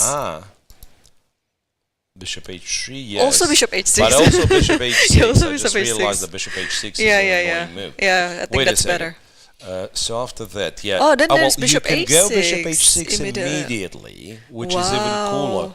So you go bishop h6, king goes, and then you c2. You castle first. And after a3, for instance, you would go to c6, and the bishop is like not trapped really, but hanging in the air. Yeah, white is in quite a bit of a trouble. It is, it is. White is in quite a bit of a trouble, but I don't think you have alternatives, to be honest. Because leaving the bishop on f4, letting black take and then castle, it's a disaster. So let's try carefully once again. So this, castle's short. Knight c2 is coming. Yeah, knight c2 is a threat, so I'm gonna have to do something like that. And let me try bishop f5. Yeah, there's bishop f5. There's knight c6. Yeah, bishop f5. I don't have a choice. Knight e1. Oh, takes everything. So takes on d3 first. But in what order? Yeah, I understand. Takes d3 first. Bishop d5. Did you think of bishop d5? I didn't see that. Yeah, so that was the tactic Irene was going for, and then takes g2, but there is a little problem. The white plays bishop d5 check, and it actually white is winning. Okay. But yeah, we were very close. I believe that if we are a little bit more careful, it should be better for black. Well, computer sees like half a pawn advantage for black. And also that's one of the slower games. 14 moves played only. Elizabeth is down to less than an hour, Divya to 46 minutes. Right. Wow. Okay, so Elizabeth is in trouble. I guess, yeah. Tsolakidou is also in trouble. Tsolakidou is in a very serious trouble. I mean, it's very likely this game can be a miniature, you know. Like if you don't find some way of coming back right here, right now, then h5, h4, and it's too late to even look for. I'm thinking of like some crazy moves, maybe, yeah, like can I go e3?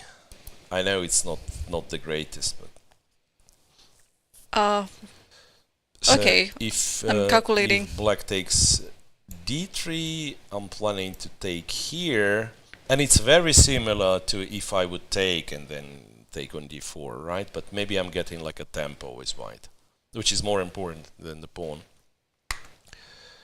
If black takes the other one, then the secret plan was to go d4. And I'm say, not sure aha. about that. And There to is say, bishop g4. yeah, there is bishop g4. Then So my secret plan falling apart, right? I have to move the queen. and then maybe e2 just to E2, put it yes, and there. Okay. and then once again you can Yeah. just go h5, h4 and checkmate me. h3, you while take I'm, it. while Yeah. I'm winning the pawns back.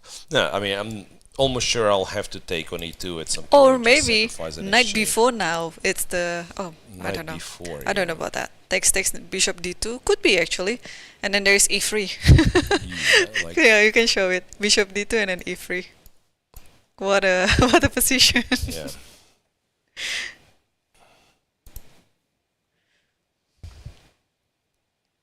Yeah, this is. I don't like playing with white in this position. Yeah, so I guess it has to be d4, knight d4, and somehow pray to survive. Yeah, she captures the pawn. d4. D takes e4. Black has no reasons to invent anything. Yes. Just simply You take you with the just take, bishop. Yeah.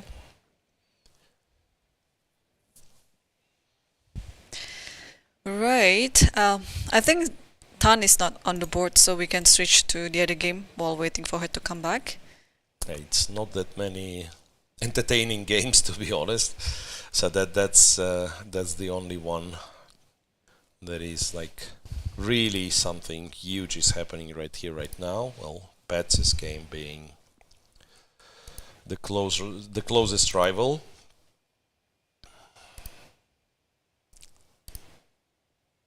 So Tan is back at the board, and let's see what is the move she's going to play. It doesn't take her much to take with the decide, bishop. yeah, to decide on bishop e4. And what was Knight that? c2 takes on d4. Ah, Yeah. yes. Knight c2 takes on d4. So once again, let's mention that if black starts exchanging, white gets a chance to trade the queens, and that it makes white's life somewhat easier. Still, I believe black Bishop c5 will or be castle. better, like castle, other rook to e8. It's such a huge initiative in the center, but yeah, but one would prefer, of course, to keep the queens on the board. So Just castle I'm immediately. thinking of an immediate castle. No, sorry. This knight is hanging, and after e3, h5, it's a really, really dangerous position. It looks like. And again, like I'm saying h5 as if it was the only move. Like any sane move for black is good, right? I don't know what it is. Yeah, but h5, h4 is the most straightforward. Half an hour left for Tsolakidou. And still like yeah, the position is not getting any 30, better. sorry, 26 more moves to make. Yeah, it's not about if she will be in a time trouble. I'd argue it's about if she will survive till time trouble, because the position is really bad.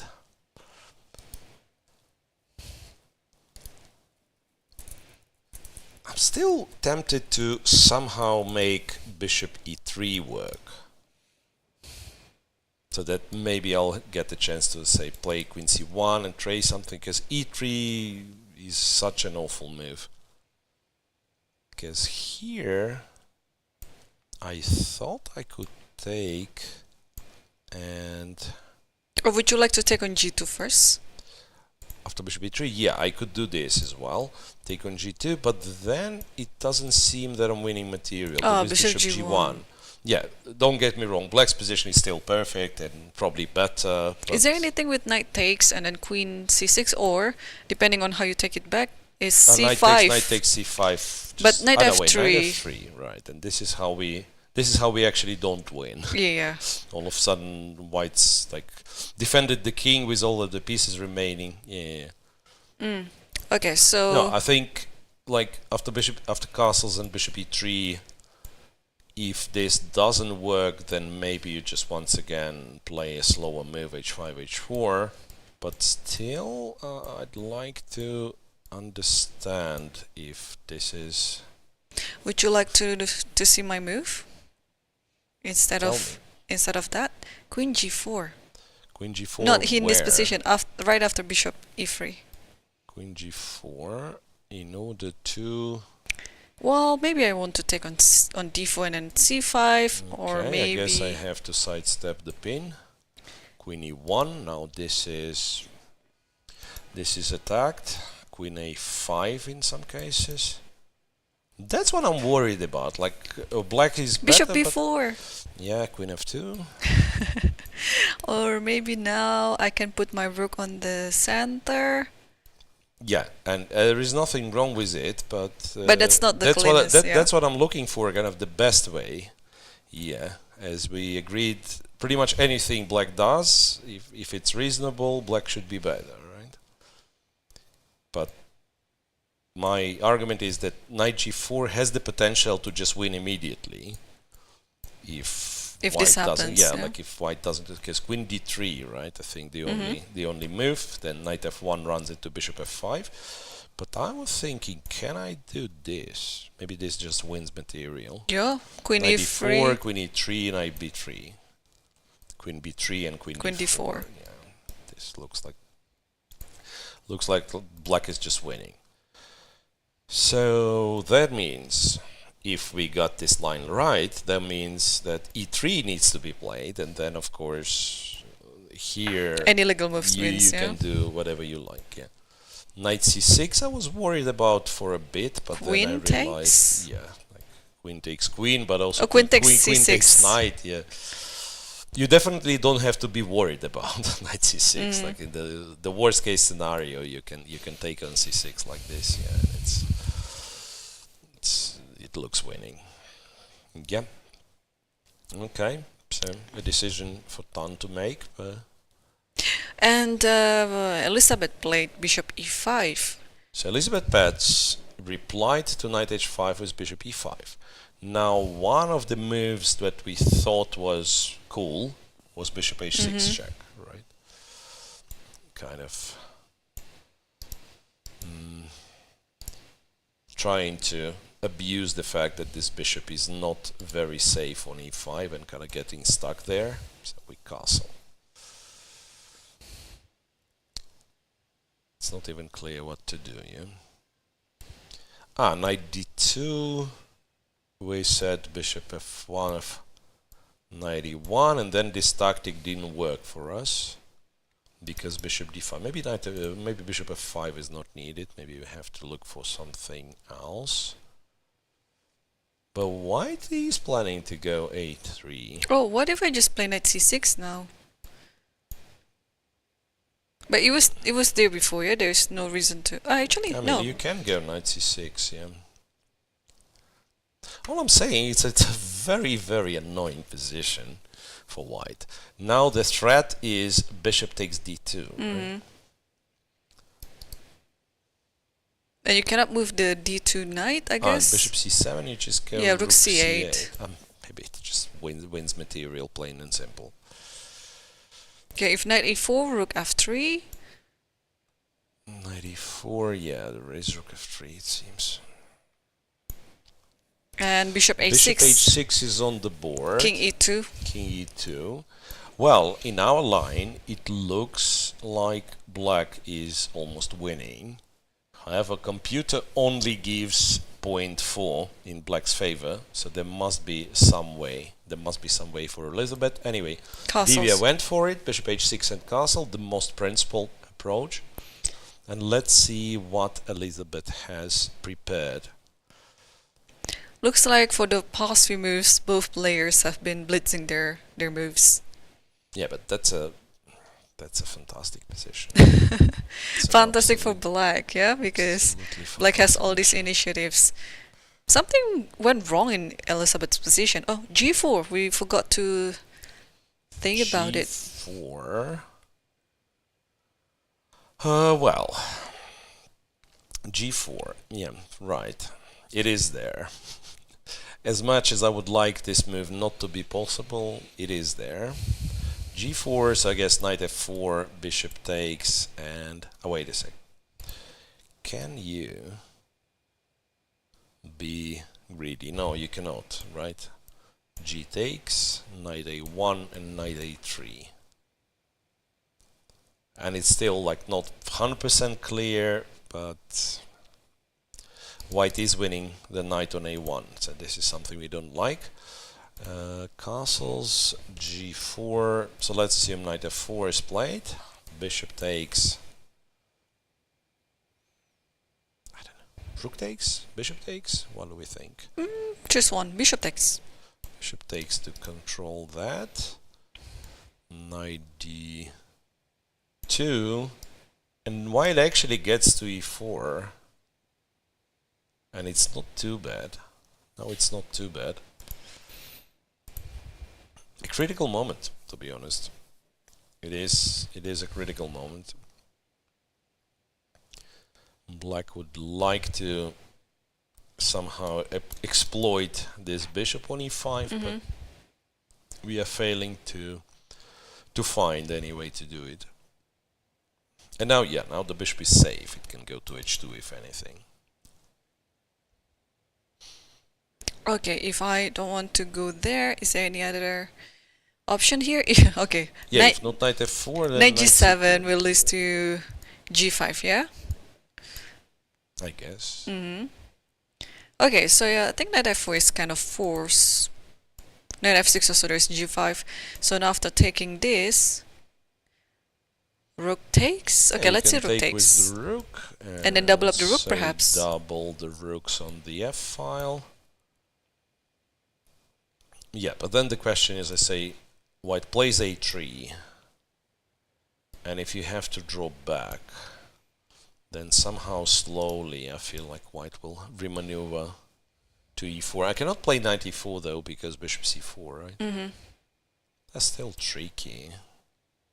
And knight e5 is coming. That's a Rook threat. f1, yeah. Rook f1, so probably, f1.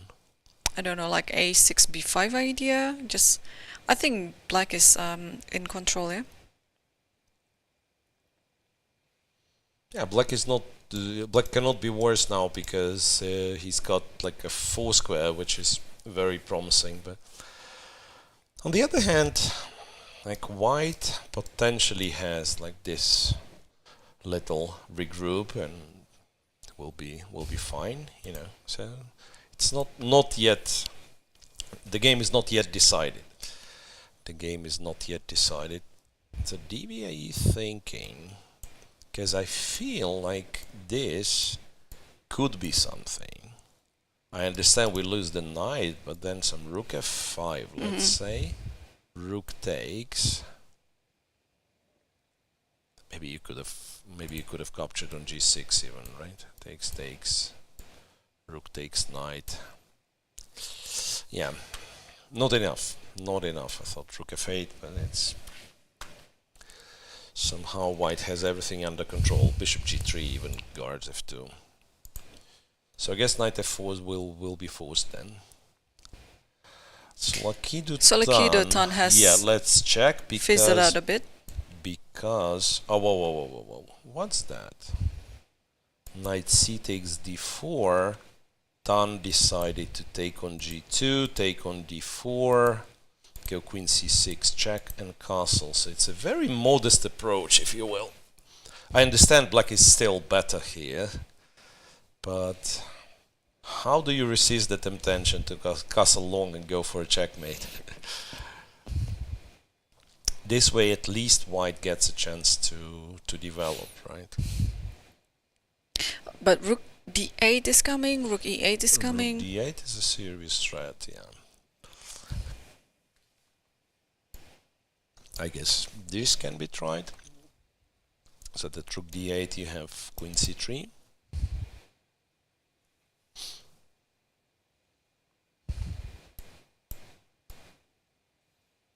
Bishop b4. Queen c2. Or knight e4, I don't know, so many moves here. Yeah. And rook e8, yeah? Rook e8, yeah. Yeah, it's kind of never comfortable for white. Like for this position to be comfortable for white, the pawn has to be on e5, right? Even then, this pin is annoying. So position is quite unpleasant still. But yeah, but again, it doesn't explain why Tan Zhongyi like what stopped her from playing the long castle, which seemed much stronger move, to be honest. Bishop e3 is on the board. Bishop e3 is on the board, yeah. So once again, rook d8, bishop b4 was one thing. You could make an argument for bishop at b4 to start with, so that there is no queen c3 now. But maybe white gets the same position via queen d3 and queen c2 and rook e8. Yeah. Also in that position, knight d5 is also possible. Yeah, but I didn't see. I've seen knight d5, but I don't know if it leads us anywhere. Yeah, probably just stay with Bishop rook e8. f2 and then e pawn starts moving. Yeah, no, I guess we just like follow the very basic opening principles, right? So not moving the pieces for the second time, and rather bring the pieces into a game which are not yet participating. So rook f8 to e8. Yep. Okay. I think we can see Bibisara's game now before. Well, yeah. the There next is break. some development.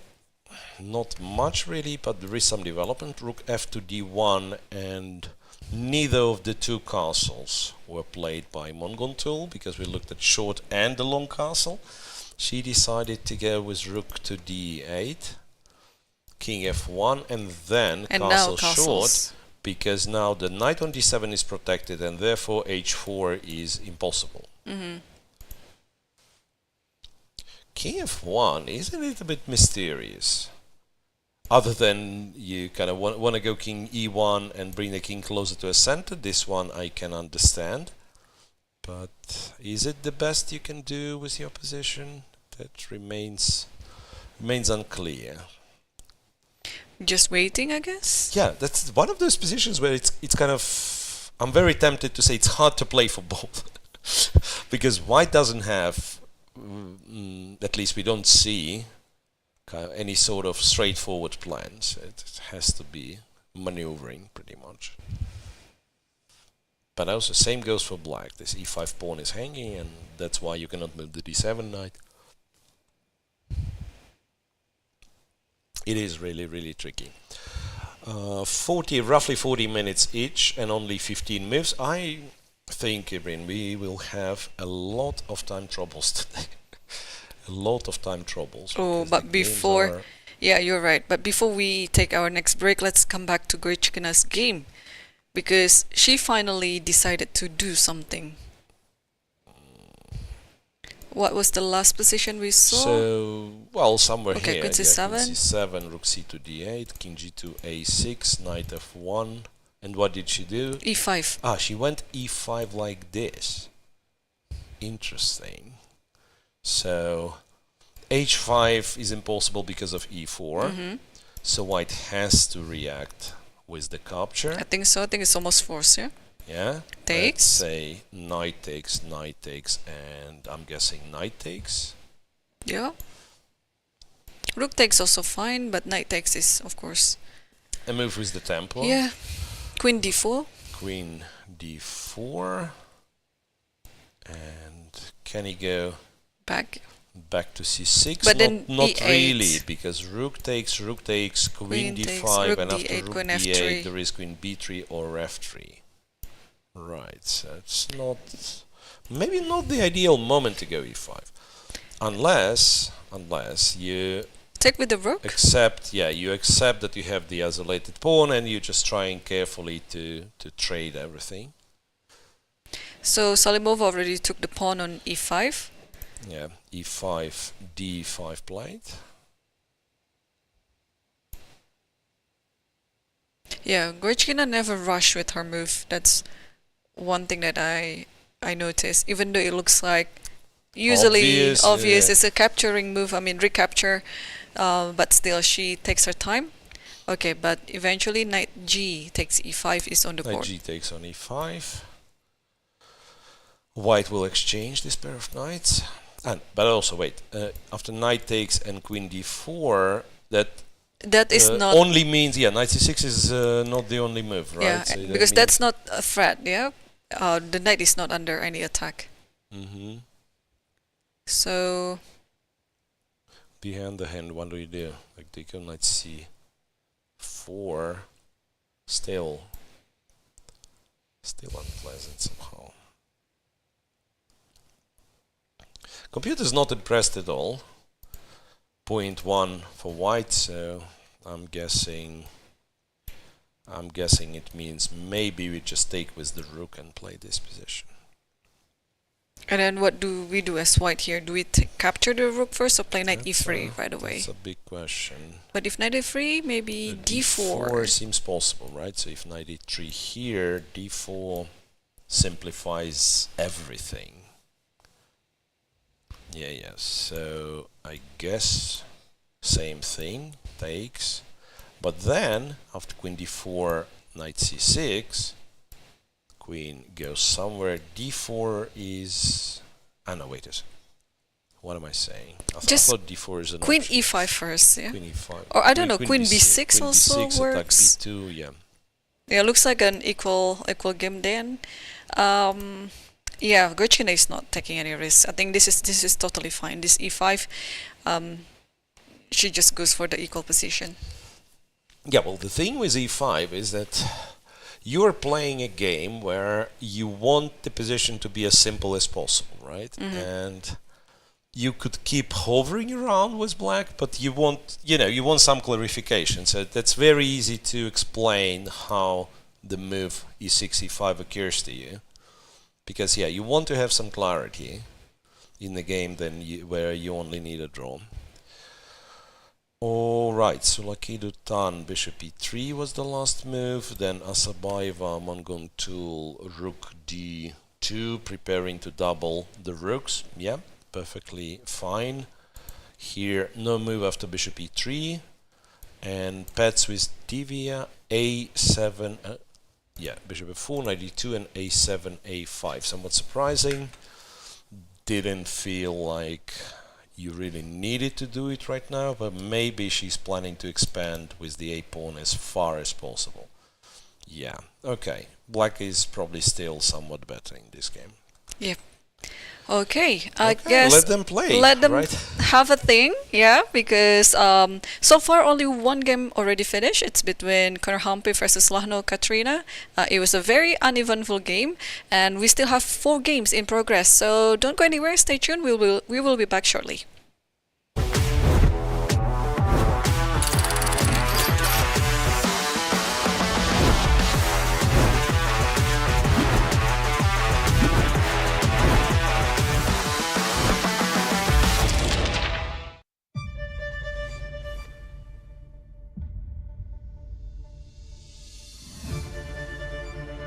我的心情应该说非常的激动，但从外表看起来比较平静，但是内心里早已波涛汹涌。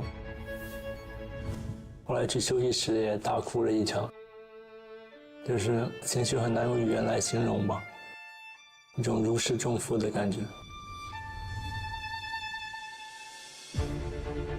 I've been thinking about it since the time I started playing chess, so it's nothing different to me. The match in itself is something that I've always wanted to be playing, and now that I got the chance, I'm grateful for the opportunity. 我记得最后一盘棋，我就是在一个少一兵的撤兵惨剧中，也是费尽千辛万苦把这盘棋夺下来了。如果没有顽强的意志，我可能就没有办法能下到加赛。The main approach is to go to every game in the right mindset, be fully ready physically and mentally, and just go there and play good moves. And I'm going to try my best. In general, I'm very universal, and I can play all types of positions, and my calculation is usually quite precise and deep. 我的优点比起他来，可能年纪稍微长一点，经验更加丰富一点。然后在棋上面我可能比较擅长一些子力调动的类型的局面，然后我可能技术处理上比较细腻吧。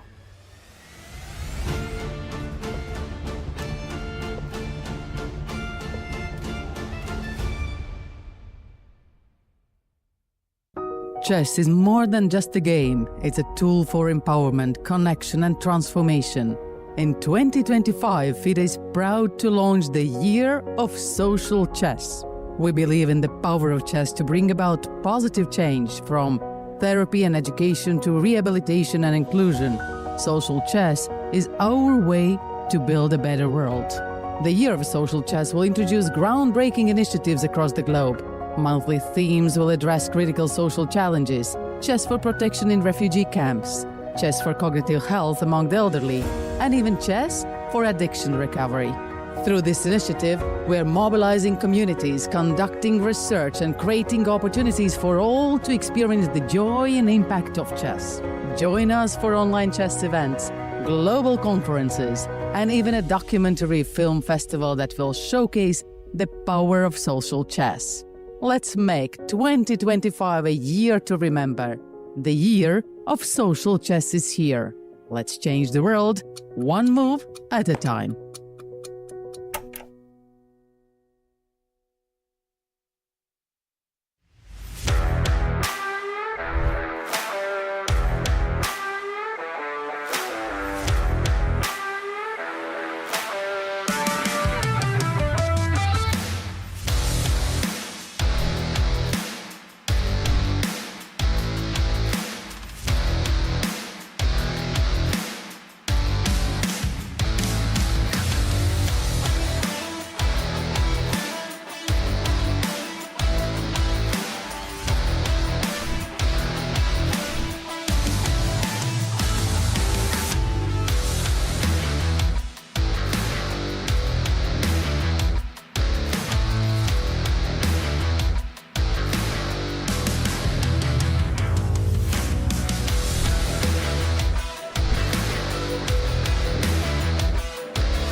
Welcome back, everyone. 4 games in this final round are still in progress, and let's take a look. The leaders game, it's between Salimova versus Goryachkina, because things have changed quite a bit.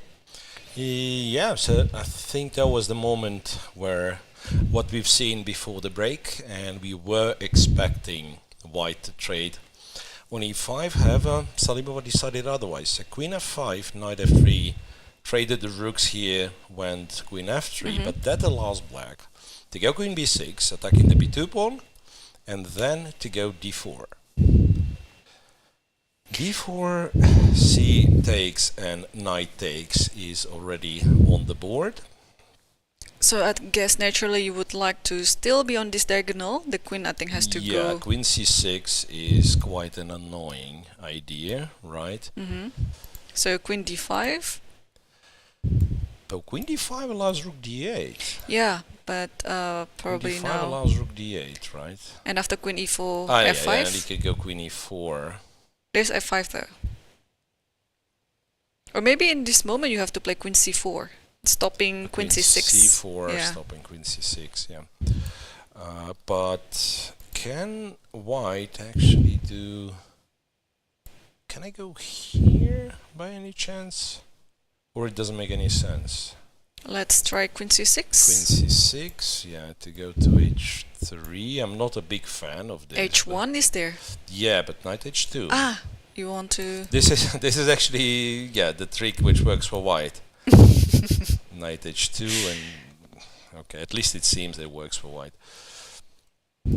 But you don't have to, right? You can, like, at the very least, just drop the knight back.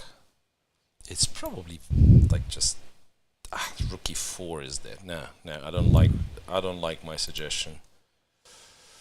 Something that I was thinking of would be c3, c4. It is risky, I understand. I give black the passed pawn, and also maybe that knight is not ideally placed. But if you remaneuver, this thing can actually be weak in some cases, right? So after c, d4, knight d4. Well, yeah, maybe what you do is queen d5, rook d8, and queen c4, and you just play this position. I still feel like black is the one who's tiny bit better. Yeah, some tricks. Because black's pieces are more active anyway, yeah? Yeah. And, you know, knowing the tournament situation, I would not be surprised if it's just queen c6. Trade the queens, you know, trade the rooks, everything. It's very level. Anyway, since the pawns were exchanged in the center, it's a very, very level game and can finish in a draw relatively soon, which will determine the winner of Shymkent Grand Prix, because Goryachkina only needs a draw to be unreachable. Other games develop as well. Well, some a bit faster, some a bit slower. The slowest is Assaubayeva with Munguntuul. King to f1 castles, rook d2, and rook d2 e8 is a little bit surprising, to be honest. Well, rook d1. What? Did it happen? It looks like. I don't know. Is it a draw offer, Miro? Nah, I don't think so. Because what else? I was thinking to just play rook a d1 instead of rook d1. I mean, in a way, I'm attacking the d7 knight. Okay, some calculations is required, of course. Knight c5, I guess, is the big problem in this case, because your rook on a1, at the very least, it can defend b3 kind of physically. But being as is, and since black puts the rook on the e-file, the e5 pawn is protected, so you can take c5, but you're not winning the e5 pawn. And again, in some cases, if you're fast with bringing the knight to e4, it can be, you know, it can be playable and even like promising position for white. But being as is, it's rather black wants to go e4, e3. So yeah, rook d1. So what if black just play rook d8 again? So white will have to come up with something new then. Yeah, I'm not sure if you can. You're right, it's not clear if white can come up with something. Yeah, I guess 92, 94, my old idea. Because now knight c5 is not that scary, right? I mean, with b3 covered, I can go b4. Bibisara is a fighter. I don't think she'll just like effortlessly repeat. It's more of a, I've realized knight d2, rook d2 was not great, and I'm returning to d1, but I don't think she'll just repeat the moves. Okay, let's switch to Tsolakidou's game. Tsolakidou is done after queen d3, rook a d8. Tsolakidou is asking for trouble, so bishop d4, pinning, self-pinning the bishop. My most natural move would be rook f8. Yeah. And actually, I do not see how white is planning to continue here. Yeah, well, maybe e3 and then move the queen to defend the rook, move the king to unpin the rook. Still not very comfortable. Still, of course, black's position is perfectly fine, but it's getting harder and harder to get to.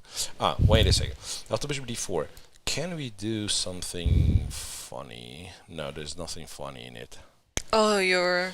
I was, I E3, wanted, yeah? like knight h2 to stop e3, but Right. then white plays h3 because the rook is not yet hanging. And after this, knight g4 is possible, but Because white... now knight takes e3. Oh, wait. Yeah, it is possible now, because it's a double Knight attack e3 to is e3 threatening, and knight h2. h2 is threatening. This is an option, in fact. Surprisingly. I'm not a big fan of white's position after, say, queen e4 and then c5 is coming, but still white is in the game.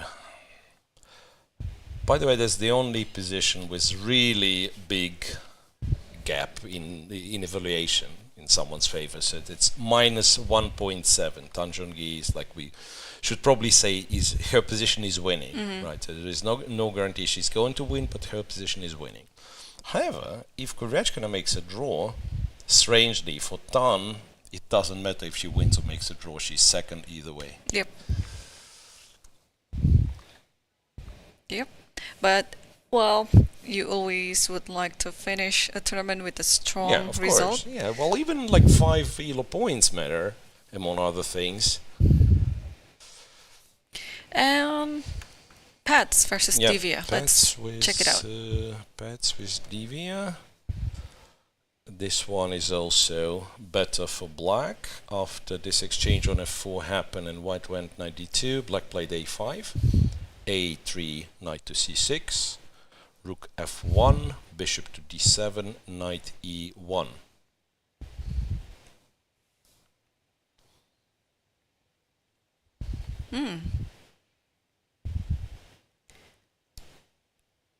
a4 is something I'd like to play, I guess, eventually. I'm probably not taking d2. Well, maybe I do take on d2. And what's Just the idea? thinking. Just to eliminate the knight which is close to e4, then go here. Just to say that, okay, you have an e4 square, but the knight will not reach it. Gonna go here. If knight f3, rook f8. Maybe it's okay though. King e2, right? Oh, very She just played curious. something. A curious move here. King g7. King g7. What's Just king? probably stepping What's away. king g7? Stepping away from the check. Possible check on Yeah, d5. so there won't be bishop d5 comes without a check. While the other idea could be like you're preparing for h5, but then you don't need king g7, right? Other than like if you want to put a rook on h8 and then play h5, but it seems too long, artificial. Honestly, if I'm playing white, I should seriously consider at some point going a4 b3. I know it doesn't look, you know, it's not very exciting, but at least I'll cement the queen side, because otherwise, you know, a4, rook b8, b5, and you have more weaknesses to deal with. King g7. All right. Well, Elisabeth has to finally at least regroup in order to get to e4. So knight e4, I feel like knight e4 should be the move. This guy, I'm not sure where it goes, but let's pretend you let me build the position. I don't know what b6 is probably not great, but yeah, and you start doubling, and this is what I wanted to claim white should be able to hold. Something like this, maybe rook to h1, the other one to f1, and just sit and wait and hope that there is no breakthrough for black. Elisabeth just played bishop d5. Bishop d5, okay. Maybe this is what she wants. Either exchanging the bishop, or if bishop goes away, to play f4, right? And bishop d5 is one of those annoying moves, because the bishop is nice on d5, of course. And if you play e6, you just restricted your pieces a little bit, right? Okay, and she'd say, okay, now I go back. If you want to play e5, I'll return back, right?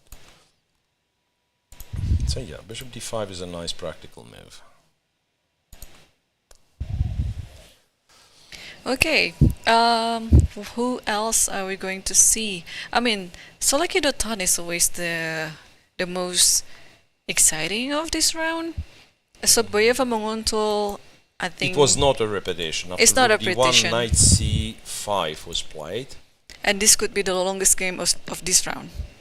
Wait a second, so what's knight c5? Can white Push the pawn? before? That's what I thought, and the answer is no. White just played knight d2.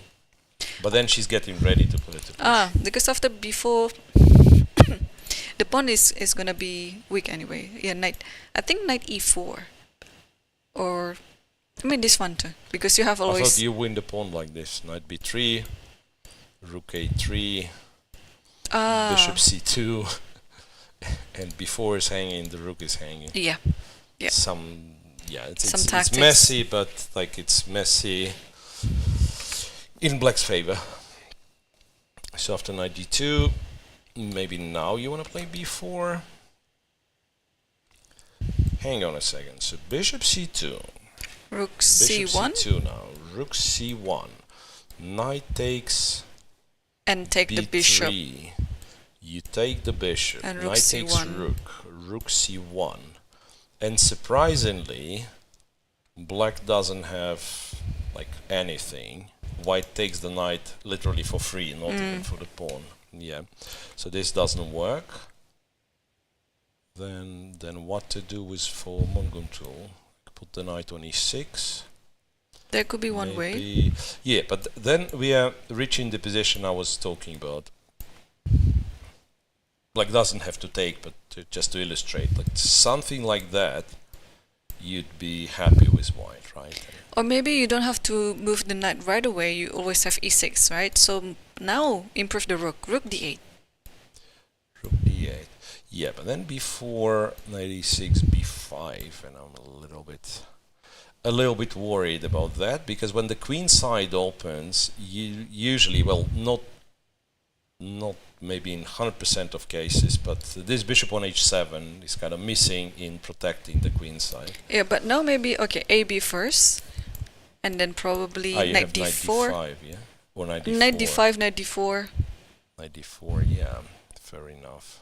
Because it looks like black's pieces are ready just to do something in the center. Takes. Takes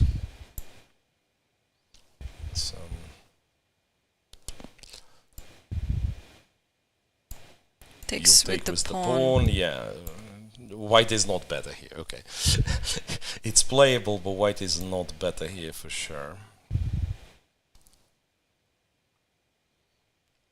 That's a mysterious game to me, seriously. Like, I understand a lot of effort, a lot of tension put in every move, but so far, like, first of all, it develops at a very slow pace. It's only move 18 in 2.5 hours, and not much has happened, really. Tsolakidou is done. Wow. Tsolakidou is completely lost according to the machine. After rook f8, she goes h3 and black went knight e4. What is knight e4 about? One way is to play an idea with knight d2. Knight d2 takes, rook takes d4, queen takes d4, rook takes e2. And then... So let's say white... Okay, white has to play something usefully. Let's say h4 something, yeah? g4. g4, just to demonstrate. To have like g3 square. But now it doesn't work, right? Because... yeah. Because of the king g3. King will have a square on g3. But let's show it on the board. Rook takes d4. So that's and basically what was the point, and then with the pawn on g3. Oh wait, maybe you can even do it here. As long as you just don't play rook d3, I guess, because there's queen g2, king h4, and so on. But here, I agree. I mean, I don't see a follow-up after this. But this is just... think this is what the real problem is. Or not. Bishop c5, e3. I'm still unable to find a way to break through. I understand like that there should be a million ways how black is better, but like to say black is winning, it's +3. Now it's +3.5, or rather -3.5 means black's much better. Okay, instead of g4, okay, let's play a move that looks very useful. Maybe e3, trying to strengthen the bishop on d4.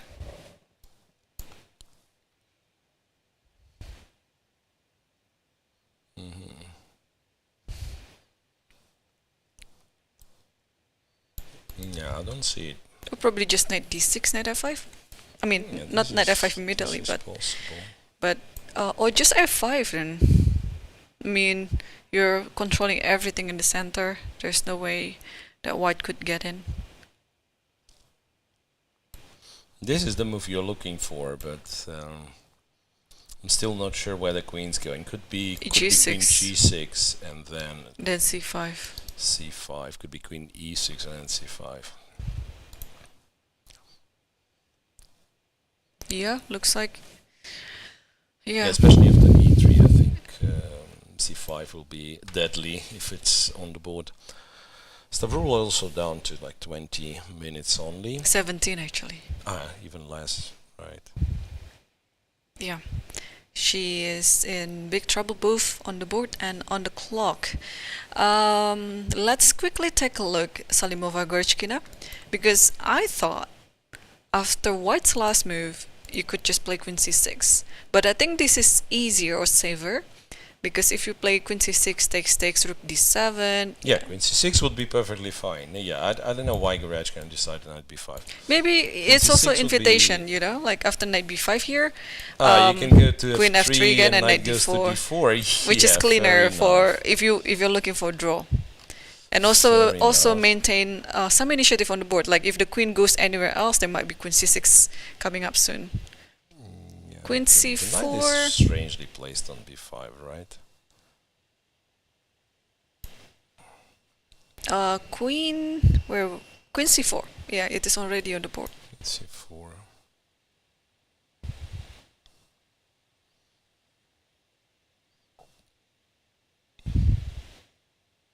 Yeah, what to do now? Because now you cannot trade. I mean, you can, and it's not like a terrible position, but white will be very happy if you trade the queens this way. And, you know, there are some weaknesses, right? Rook c1 and rook c4 and so on. Okay, don't trade the queens then. I'm still liking black's position a little bit. But knight e3 is coming, I agree. This or this. So the position is very symmetrical, and it's all about like where the piece is gonna be, right? What about this primitive move, knight a3? Or I don't know, maybe knight d6 is a better move, but that's the idea, just to get the queen to somewhere. And now knight b5 again. And then, or I can even think of rook e2 actually, in that position. yeah, I should not go far away from the center. But knight d6 is of course more principled. You put your piece in the center. Well, knight d6, she's going to e4. Okay, this I can... The funny thing is, This after I can queen understand. d5 here, you can think of rook e2. But is it? It should be losing, yeah? For the sake of argument, we can check it. Yeah, it is losing. Queen g2 next. Okay, queen f5, g4, queen f3. Oh, but there is actually queen g3. So if queen f5 now, it should be losing somehow. I don't see it. King g4, Ah, yeah, rook e4. rook e4. King has to go. Queen Yeah, and then queen f3. So still has to be careful of where the queen goes. But again, after d4. queen d4 And is if you principal. want a draw, you can go queen d4. And after queen c6, queen d5, yeah? c6, queen d5, yeah.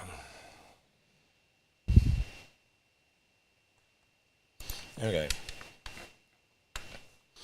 I know it's an important game, but such a simple position, and like I'm almost tempted to say, okay, nothing will happen here, even though I know there can be. Well, finally some changes in Assaubayeva. Munguntuul, Assaubayeva, after rook d8, Assaubayeva does play b4. That's the one we were discussing, right? So you were saying, let's go back. Well, actually, there was always a question what happens if I put the pawn on c5. And maybe And now then, knight like- d5. Yeah, possible. And you have to I trade. go to... Can I go to c4? No, Yes. this one's hanging. This one's hanging, I don't like it. If I trade, CD. I would very much like to play knight b3, but then you have bishop c2. And otherwise I'm not sure where I'm going.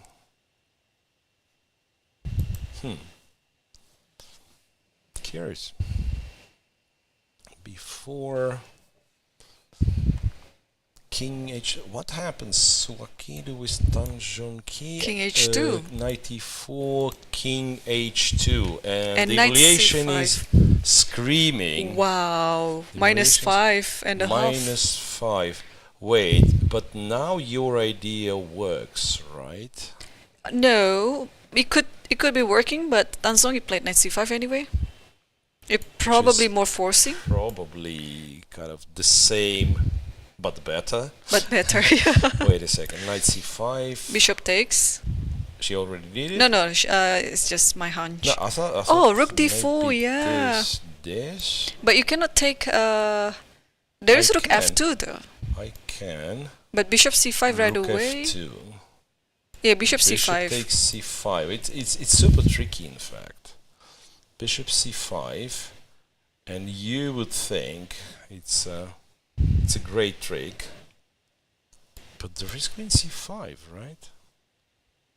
Queen takes and rook takes Okay, rook. yeah, this is not what we want. This is. Let's see yeah. it again. So Plays knight knight c5 if takes, You okay. just take back with the bishop. Yeah. And I think e3 is forced. Oh, but f3 is hanging. Yeah. Okay, so it's Yeah. pretty much almost game So over king done. h2 was the terrible mistake, leaving the rook unprotected, and then after knight c5 everything falls apart. it Yeah, seems. you're winning a piece at least after this knight c5. Oh my gosh, this is a resignable position. Absolutely, move 22. That's what I was talking about. The position was so bad that there won't be any time trouble. And because, you're right, it could be miniature. They're move knight takes, 22 right bishop now. takes, and there Nothing? isn't even, the way to somehow stay in the game. Yeah, there is no such thing as stay in the game. You just lose a piece. Rook And- e3, I was thinking, being clever, but yeah, like even the rook on e8 is protected with the queen. Yeah. You can take with the queen. You can take with the rook because queen d4 is impossible anyway. And Yeah, if you don't take that's c5, you take b3 and take d4 after that. Yeah. Queen Wow. b1. Still, you knight take b3. Rook b3. take on Finally, d4. you take d4, and in this line, Take it e2. is just a checkmate. Yeah, My check. gosh. Wow, It's wow. a brutal finish for Tsolakidou. Yeah, so Tan Zhongyi will, this way, will Secured the second secure place. the second with a bang. But for Tsolakidou, it will be a bit of pill to swallow, because in case Assaubayeva wins, Tsolakidou will be pushed out of the top 3, where she spent most of the tournament. She had a fantastic tournament, Stavroula. I have yet to check, actually, in the case if Tsolakidou somehow wins this round, could she be getting the GM norm? But I haven't checked that. But how do you win this? No, I mean before this happens, yeah, like coming into the last round. Did she have a chance? Yeah, for did she GM have a norm, chance you for know? the GM Yeah. norm? Okay, just checking this game as well. Elisabeth Paehtz with Divya Deshmukh also playing. Yeah, bishop d5, knight to e5 was played, and knight to b3. Wow, that's a tricky trick. What do you do? You can't play b6, can you? All right, I'm still trying to understand what is going on in this position. c5 is hanging. Yeah. Okay, let me. c5 is hanging. If you go rook c8, as funny as it is, bishop b7 might work. Okay. Maybe it doesn't, right? I know. If I go here. But how bad of a position it is to give up the exchange? I mean, instead of rook c8, just play b6. And I think you can actually control all the light square. My argument is this one is better version, because the knight cannot move. Knight c5, it's rook check.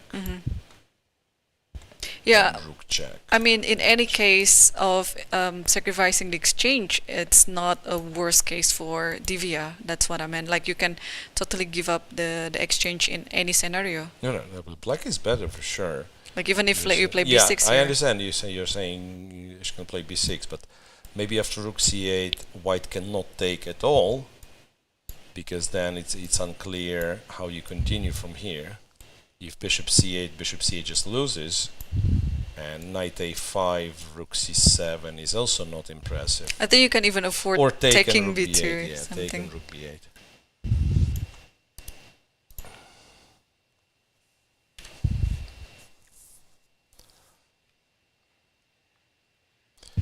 So good, has to be good position for Divya.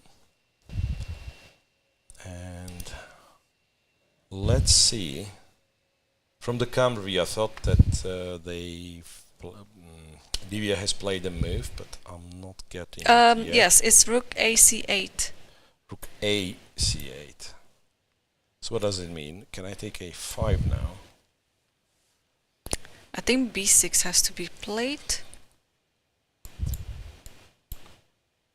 Probably just trying to hit the knight back by playing bishop a4. I don't know what does it do, but it looks like... Looks a bit random what we are doing. Because the knight, I think after it captured the pawn, it actually kind of wants to go back to e4, which was the original plan, right? Or can you throw we'll in e6 first, so that the bishop moves away? I mean, after b6, knight b3, e6... Okay. Yeah, bishop g2. Still, yeah. This wants to go here. Or what about like b5 now? Maybe that's what Yeah, Divya has maybe in that's mind. the whole point, so that we go b6, here, e6, And here, b5. and b5, yeah. Trying to open the position up. Because the king is King it's not safe in a anywhere. terrible position. Like, honestly, everything is like white is a pawn up, but everything is terribly placed.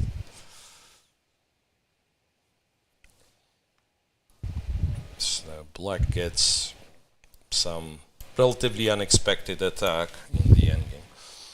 Then, okay, then yes, if it's dangerous to take on a5, that means...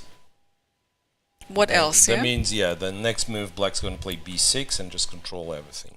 Or go a4 and b5 anyway. That looks like... So that's the last moment, I think, was when this game is quiet. Yeah, but since there's nothing else in the Elisabeth's idea, you know, knight a5 is kind of forced. I mean, you don't win anything. If you don't win any material, then your position is almost lost anyway. So knight takes a5, trying to get somehow some compensation. Although, looks like, of course, black is ready to create some attack there.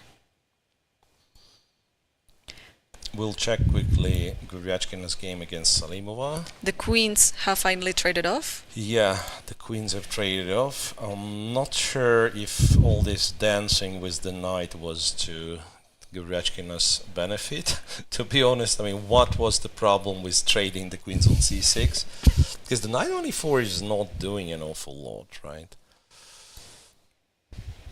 Rook d7. Probably and it's net still, c3, yeah, yes. it's still an equal position, of course.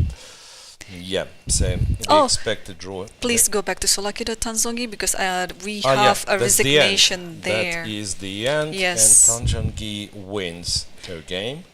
And So secured the second after place. King h2, knight c5 was played. Yeah, secured the second place. Well, and if Goryachkina goes crazy and somehow manages to lose this drawish position, then Tan Zhongyi will be tied for the first. So how many points does she have? Can you... Who? Tan Zhongyi. Oh, Tan Zhongyi. 6.5. 6.5, so it's +4. She won 5 games, but she lost to Goryachkina. Goryachkina won 5, but she didn't lose a single one, Yep. right? So Yeah. It's not a very hard job for Goryachkina to make a draw in the current position. yeah. And then then let's check again Assaubayeva with Munguntuul. b4, knight to e6, bishop b6, rook to d7. d7 was played. Right, rook to d7. Now the b4 pawn is hanging. You have, I guess, 2 options. To go b5 Or c5. or to go c5. Probably this is the moment when you play c5, because remember in our previous variation, c5 wasn't possible because the bishop on e3 was kind of restricted there. But Assaubayeva just played something else. It's knight d d to e4. e4. I also thought about this. So you're using the fact that the rook on d7 is hanging, so knight cannot take. If black decides to take here and maybe trade e4 and eventually take b4, let's say in this fashion, then white would have rook d7.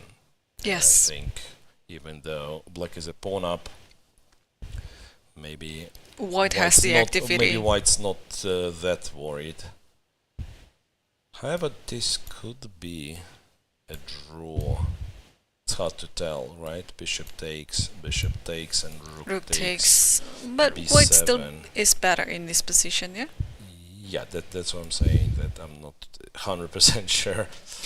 Rook takes... Oh, rook takes d1, Rook not takes d2. d1, yeah. No, there's some glitch in this. Another glitch in It's all of another those one games. of those. Please no. Please no. Please fix Because the in PGN. in the PGN it's rook d2. And then, of course, it's rook d1. Rook d1, rook takes d1. Yeah, and we are laughing for you guys. Maybe you've missed this, but we had, I think it was Munguntuul Goryachkina. Every game, Yeah. actually. Yeah, which was but 15 moves long. It was like the exact same position as in the game with the other side to move. Yes. Up to the point when, let's say, if Goryachkina was to move, she would checkmate in 1, right? And it was showing, okay, that's an actual game. So we really, really don't want to see this. No, it's even worse.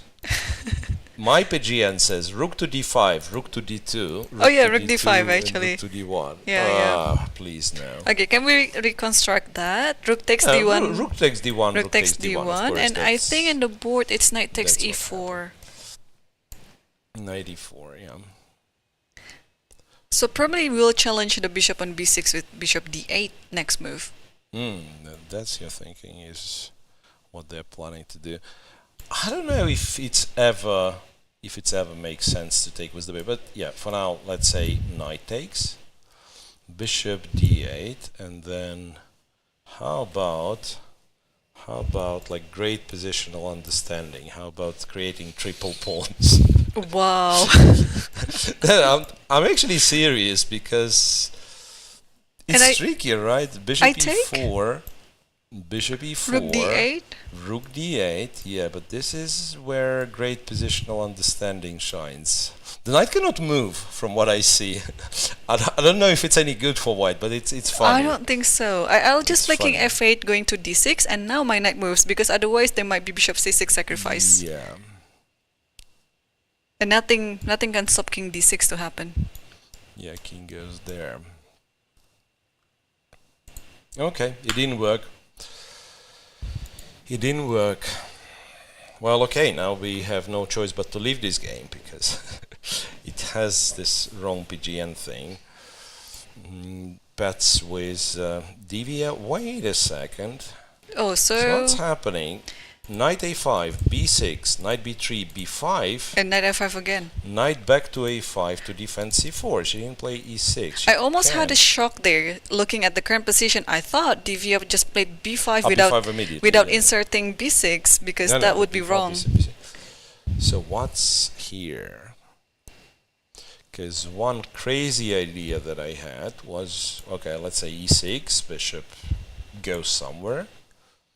And I was thinking about, no, this is That's too much. This is too much. Yeah, bishop takes, rook takes. There is b4. Take there. Which is still fine for black, but Nah, I don't think so. Like But that, if we you want- give up too much material. Nah. but if you want to move your rook, could it be just via b8? So let's say go e6 and go rook b8, and then I don't know whether e6 has to be included. Yeah, Maybe it maybe. is okay, but the idea is just rook b8 and then just move the bishop away so it doesn't protect Sure, c4. yes, That was e6 my- then that it's was good. my idea. yeah, e6, bishop e4, bishop g2, and then Somewhere Mhm. right, and rook, And rook b8, and we are threatening to take and take b2.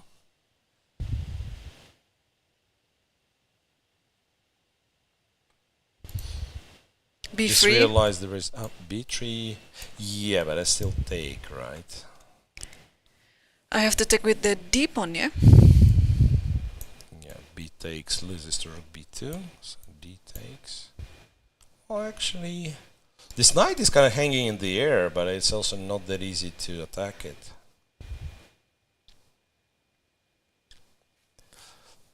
How do you like bishop a4? Yeah, I thought of it, but But there's rook b1 as well. It looks a bit there's artificial. Knight d3 also. Because strangely, like, the more stuff we exchange, like, white's position Yeah. starts to make sense. The right? easier it is for white Yeah. to consolidate. Okay, so what to do then? I also feel like there should be some way of Rook breaking b8 through. is on the board. Rook b8 immediately, okay, without e6, yeah, fair enough. Yeah. Rook b8, wait a second, after b3, maybe the reason she's not playing e6, because she would have rook f6 and rook a6, to kind of provoking these pieces to move. And sometimes you double on the b file, sometimes you just go rook a6, Rook b1. Elisabeth played quite fast there. rook b8, rook to b1. Here I was thinking of what I thought was a funny move, which is b4. Like a b4, I'm guessing. And rook takes. Rook takes b4, yeah, and I'm trying to tell that this knight is in trouble, but maybe it's not real. Maybe it is. Maybe it's not real. Yeah, well, you have knight c2 and then b4. Nah, something is off. Something is off. And by the way, the evaluation, the computer evaluation, what do you call it? The evaluation bar, okay, shows zeros. It was much better. Remember, it was much better for Divya up to -1, and now it's zeros. And maybe this whole plan with sacrificing a5 is not that good at the end. Yeah, I had a feeling it's better to sacrifice the exchange than the pawn in this position, because at least you're gonna get all your light squares with your bishop.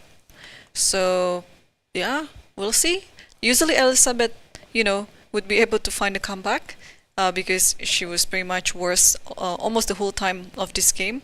Let's quickly check what happened in Salimova versus Goryachkina before we take the next break. Nothing happened? Not much happens. Well, I dare to say that white is slightly more comfortable. White, yeah? Because of the White, rook. yeah, because of, well, rook is a bit more active, but also I guess the king has more impact. Like you go king f3, you attack the knight, right? The knight has to be defended or something. So who's to move? Yeah, it's black to move. Because with white, I was thinking maybe I go rook c7, just not attacking anything, just taking away these two squares. You know, rook c7, then king f3, so the knight is hanging. I understand it's like very silly to discuss. We are talking not even 1/10 of a pawn, but like some fractions, 0.5 advantages. But yeah, but like if you get to choose, you say it's a draw, but if anything, I play with white. That's my thinking. So what could she have done better in order to get this type of position, like trading the queens? Maybe it was not the right timing for her to exchange it. I still don't understand why not this, and after rook d7. Rook e7 now. Wait a second. Maybe I'm silly. Because here the difference in the king strength is even more important, right? f6, king e4 here, king d4, and it starts. b6 like is there? Some dancing, right? b6, knight here. King e6, knight c4, yeah, it should be a draw, of course. Yes, you have knight c6 check, then b5. But I can see why you don't go for this line. I can see why you don't go for this line. And by the way, yeah, like after knight e3, knight c3 played by Goryachkina, hitting a2. So what should white do? So if white saves the pawn, then there would be some other move. After a3. Like probably just keep hitting the pawn. Like if a3, knight b1 until one of them is traded. Yeah, but this is where you can counter-attack black's pawn, maybe. Takes and b4. Bigger rook e6. Rook e6 or so. Takes and b4. Yeah, not comfortable there. B6, Maybe and your knight's on a3, right? a3 is on the board. Yeah, so c3, a3. And even though Salimova is down to 10 minutes right now, the few moves, she just has to make another 6 more moves. 34, yeah. So this is not a real-time trouble. This is not a real-time trouble. Like if things go bad for you, you go knight d5 and you just make a draw. All right. And there's still no move on the game between Paehtz versus Divya after rook b1, and Assaubayeva. The other one is still not fixed yet. We cannot fix it, and therefore we cannot check it. Again, for those of you who didn't hear our little rant, we have a PGN transmission error, and in reality what happens is I have no idea. Exchange. There's some exchange on d8 as well. Yeah. And I think the king and the pawn already on the G file. I mean G7, on the 7 rank. So this,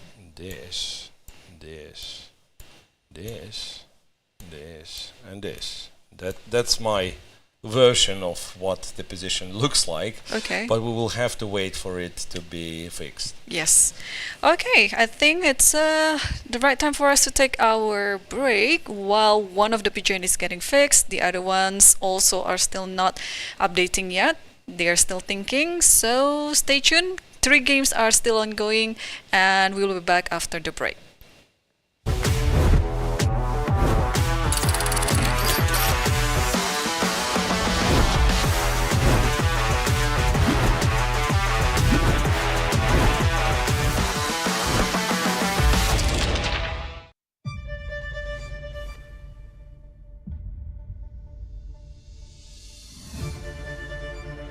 我的心情应该说非常的激动，但从外表看起来比较平静，但是内心里早已波涛汹涌。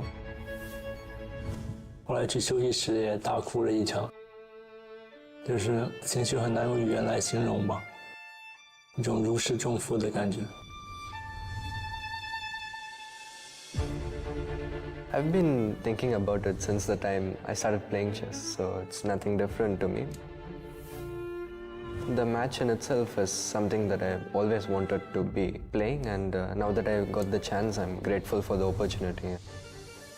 我记得最后一盘棋，我就是在一个少一兵的撤兵惨剧中，也是费尽千辛万苦把这盘棋夺下来了。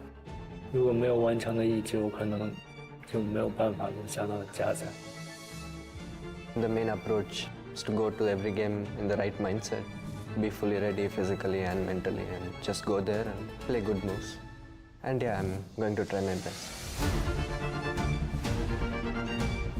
In general, I'm very universal, and I can play all types of positions, and my calculation is usually quite precise and deep. 我的优点比起他来，可能年纪稍微长一点，经验更加丰富一点。然后在棋上面，我可能比较擅长一些子力调动的类型的局面，然后我可能技术处理上比较细腻吧。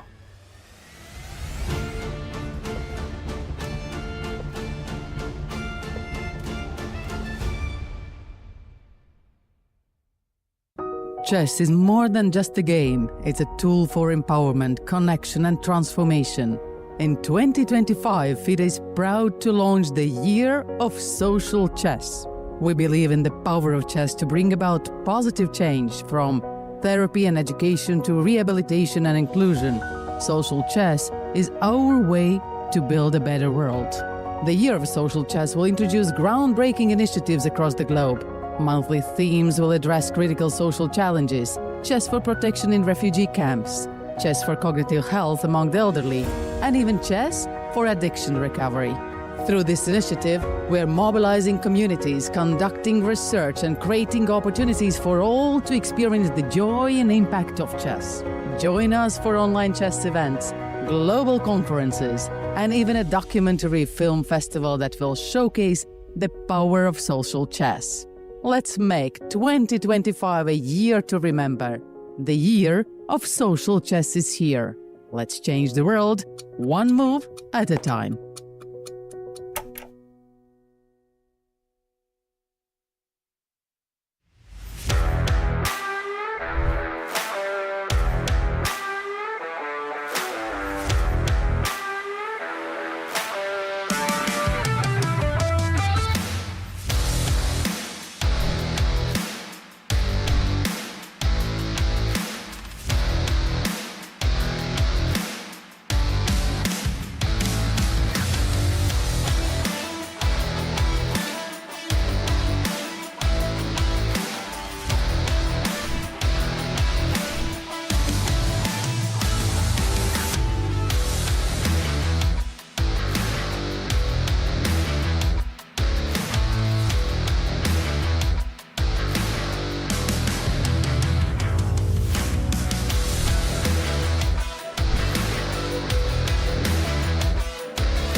Welcome back, everyone. Today is the final round of the second leg of the FIDE Women Grand Prix here in Shymkent, Kazakhstan.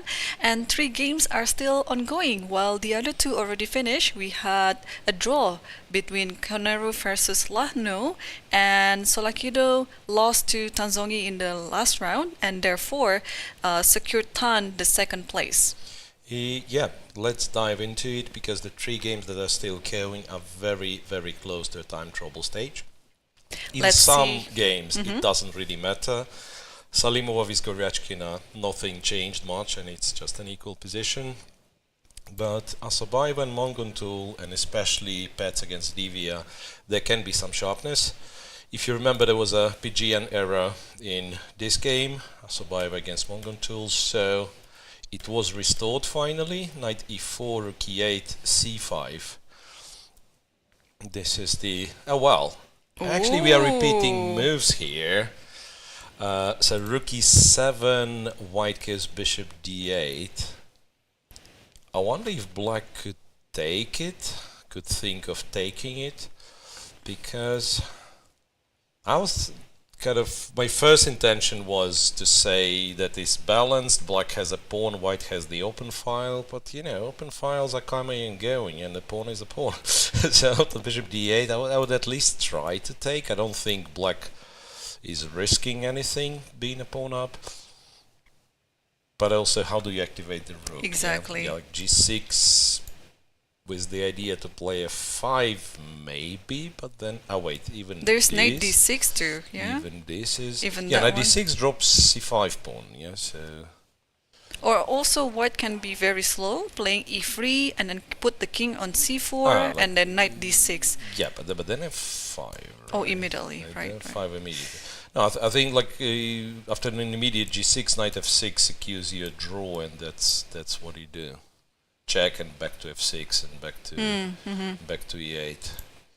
Yeah, Bishop and e7, bishop d8 is already on the board, so this is now up to Munguntuul. Bibisara already made, I think, her 3rd repetition, probably, no, or second. It's the second time the bishop is on d8, so it has to be rook e8. Rook e8 is already bishop there. d6, and then yeah, after rook e8, Bibisara can claim a draw.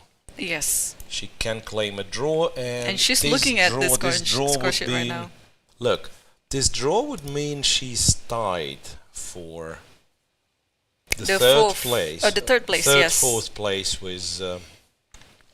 wait, and she decided to just play bishop b6. Yeah, I think... kind of saying, you know what, I'm not afraid of you.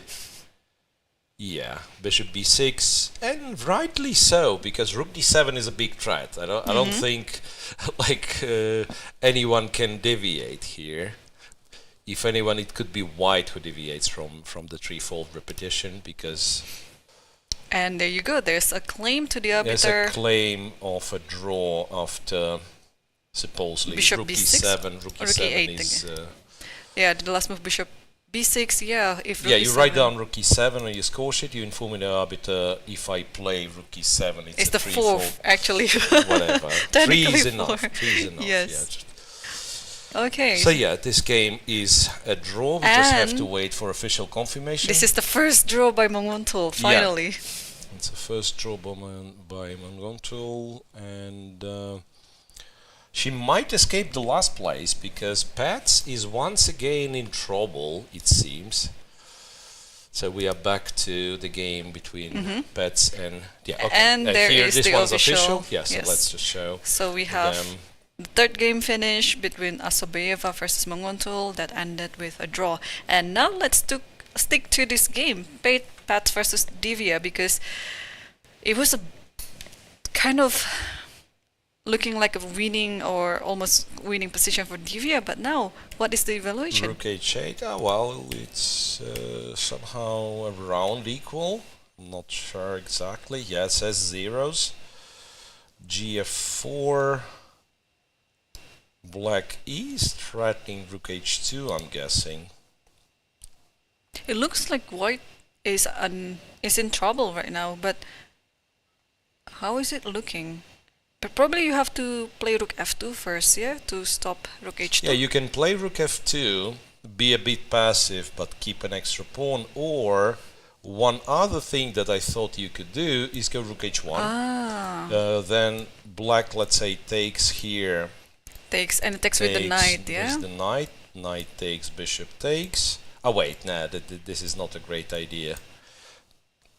Oh, Well, it's fine. It depends, right? Because this is unlikely to be winning for black, like rook b1 and exchange, right? And if you don't exchange, white has counterplay of his own with rook h5, and some pawns are weak as well.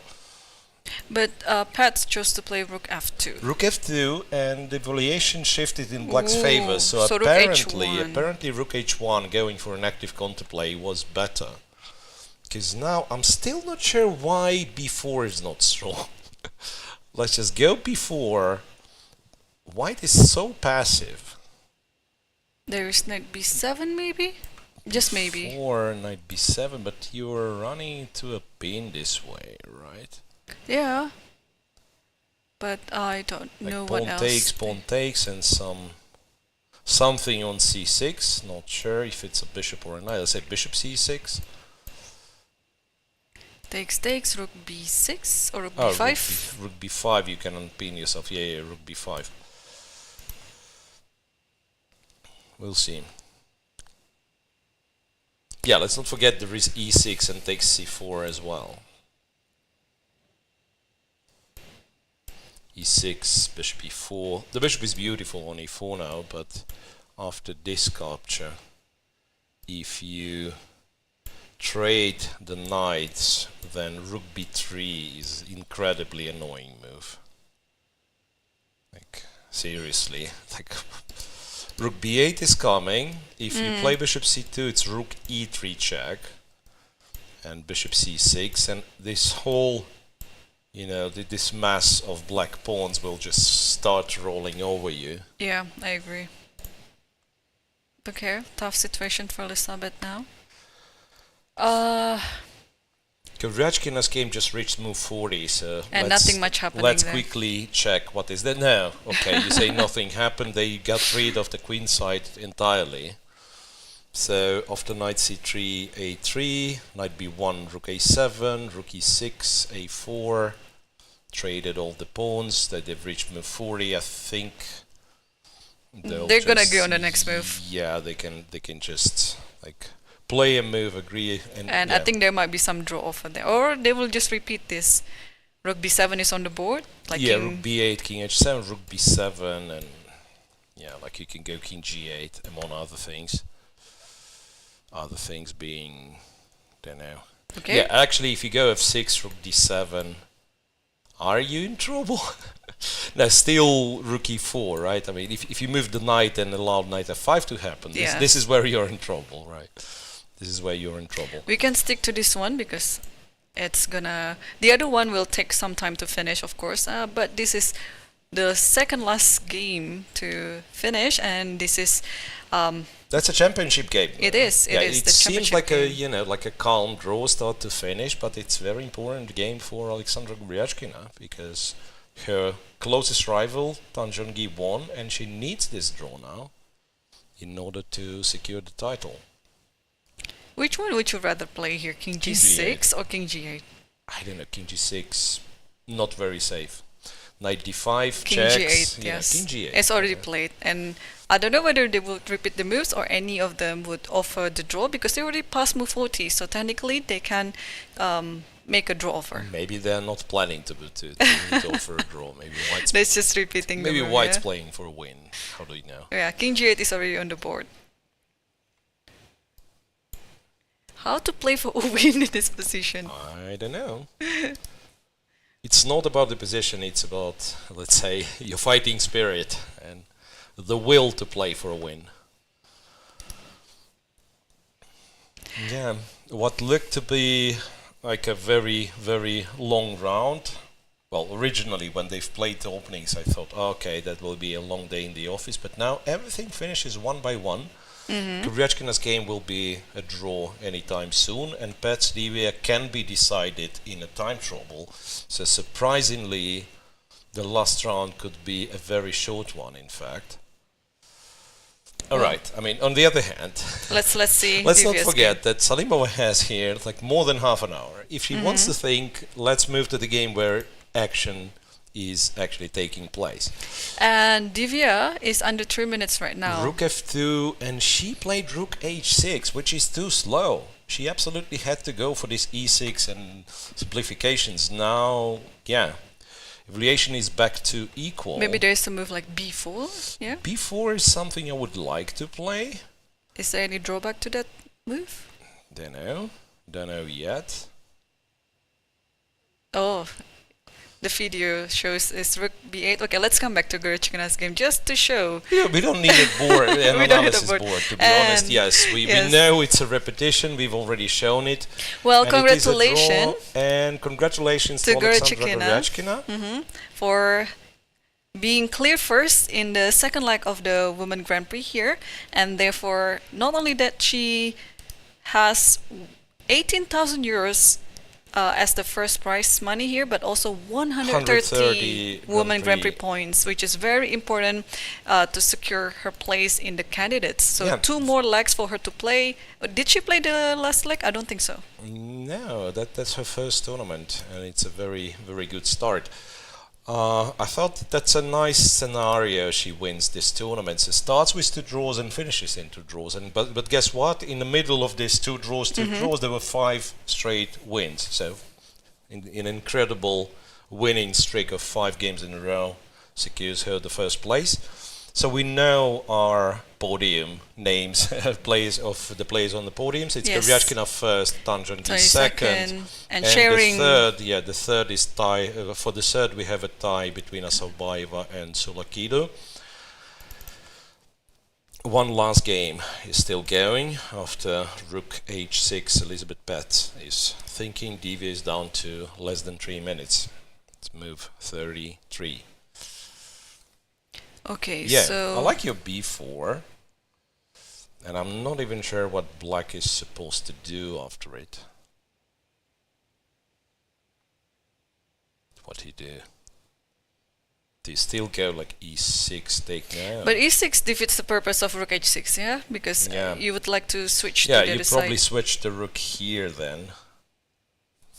Probably switch the rook here. Okay, let me think. Oh, what about Thinking overrated. you put the rook back to f1 because there might be some idea. Put the rook back to f1 so that you defend the b1 Yeah. rook, right? Yeah, that's one option. To rook a6. I was even thinking of capturing this guy, but maybe And after bishop takes. the bishop takes to go. Nah, not great. I thought knight c4, but yeah. Yeah, rook f1, I guess. I guess it's rook f1. But Elisabeth is looking for an alternative. What could be an alternative? Is b3. Now b3 rook a6 actually gets you into trouble, I guess, right? Yeah, you gotta save that knight somehow. Oh, what about knight b7? Knight b7. Yeah, okay. Knight b7. Pawn Okay. takes pawn. I think you have to take with. Oh, but you can simply take c4 if you Yeah, the want to. question is like Knight takes you c5. either take c5 or take c4. Knight c5, I don't think it works nicely. Unless you go king d2 here. No, you can which take. you might. You can take. There is bishop e4. Yeah, but I mean, you're always under you kind of pressure. can take, but also it's scary. I don't know if you ask me. It's kind of scary. So bishop takes, rook b3. This is. I don't think we hold. No. Yeah, this looks. d3 is coming. Knight c4. Everything. This looks Yeah, no, terrible for white. No, I don't think we have to look for any other move but b4. If it works, it's kind of. It has this right feeling to it, you know. So that you get rid of the b2 pawn, so you defend the knight, you actually create some tension that you might be taking on c5 next move. Okay. So far we have 3 draws and a win for Tan. And this could be, I guess, anybody's game. Yeah, it's not I think impossible it's the that result. Elizabeth wins. And also judging from the time situation, moves will come very fast here because they still have to make 7 more moves each, and especially Divya is now below 3 minutes. So while waiting for Elisabeth to play, what is your biggest impression of this Women Grand Prix here in Shymkent? Well, I'm impressed that Goryachkina is still like a beast, a monster. Undefeated, by the way, yeah. Because, you'd expect, or rather, I knew there are like new players like Assaubayeva, like Tsolakidou. I know they are getting better and better day after day. Divya as well.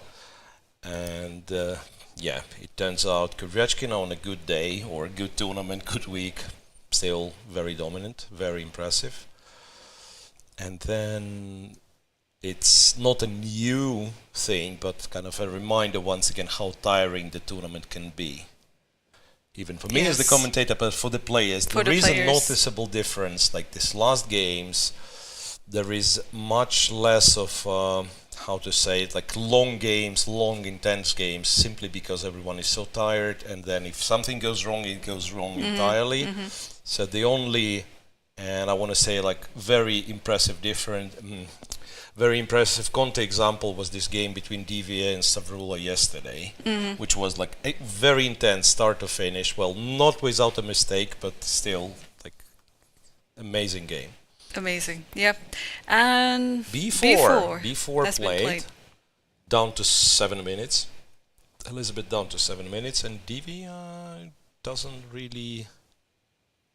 Looks like she's surprised. She did not prepare an answer to b4, which is surprising too. Which is surprising, if you ask me. Yeah, because that's like one of the first moves you check. What I actually do after b4. Yeah. How bad would be to just take? I guess knight takes, right? And take with the knight. And bishop takes. I think you have to give up one of your pawns there. Bishop takes. I wasn't sure because this is strangely also possible. Yeah. And rook a6, some b5. I don't know. I'm not very happy about how my king looks, but like the structure improves so much. Like now I might be having a dangerous pawn, and then rook a3, maybe I go king f1, king g2, free the rook. Even this is not impossible. But also you're right, like if I want to be safe, I just take like this, I take with the bishop. Black probably goes like rook b6, something, and then I activate the rook. We trade on b4, rook goes to h5, yeah, white is out of danger. Yeah, I'm not going to be surprised if somehow this game has fizzled out and then they make lots of trades and eventually a draw. Rook a6. Let's see, rook a6 swings the rook there, as was originally planned, we believe. Yes. White is better, believe it or not, after rook a6. I do not know what move white has to play, but yeah, computer says white is better here. I think we discussed rook f1, yeah? Rook ff1. Yeah, there was rook f1. So what? After rook f1, what can black do? The thing is, I want to take c4 back with the other pawn, not with the knight. So you just take take his back with the pawn? Which was not possible if the rook was on f2, because rook takes a5 is there. Yeah, you take with the pawn, or even with the bishop and the... No, if you take with the bishop and a pawn, then it's a check on e6 and rook e3. Well, doesn't look... And, okay, yeah, there's you can take too. with the bishop and the knight, maybe. Yeah. a3 is defended and e3 is defended. But I think it's important to include the rook there, to f1. Otherwise, what else can white do in this position? Not clear. Or can white play a move like knight b3? Knight b3 or knight b7 attacking c5, yeah? Something like that. I thought of it. and somehow I did not come Oh, to you give a any- check, yeah, maybe. Did not come to any conclusion. Yeah, but checking f1 and king is not unhappy to hide on g2. It's still very messy, to be honest. So should we take on c4 first then? In this position, bc4? If bishop takes c4, maybe I can keep taking it and then rook e3 and hoping that my position is better. Oh, that one. Knight d7, I don't know. But there's what's rook going on. a2. Knight d7, rook a2, king e1, the knight's hanging, the rook's hanging. Too much. Too much. Too much. Let them figure it out. Okay, so a little over 4 Yeah, minutes I for like Elisabeth. rook f1 because it's kind of safe and Principle too. recreates recreates the harmony. After rook h8, you can go rook h1 and so on.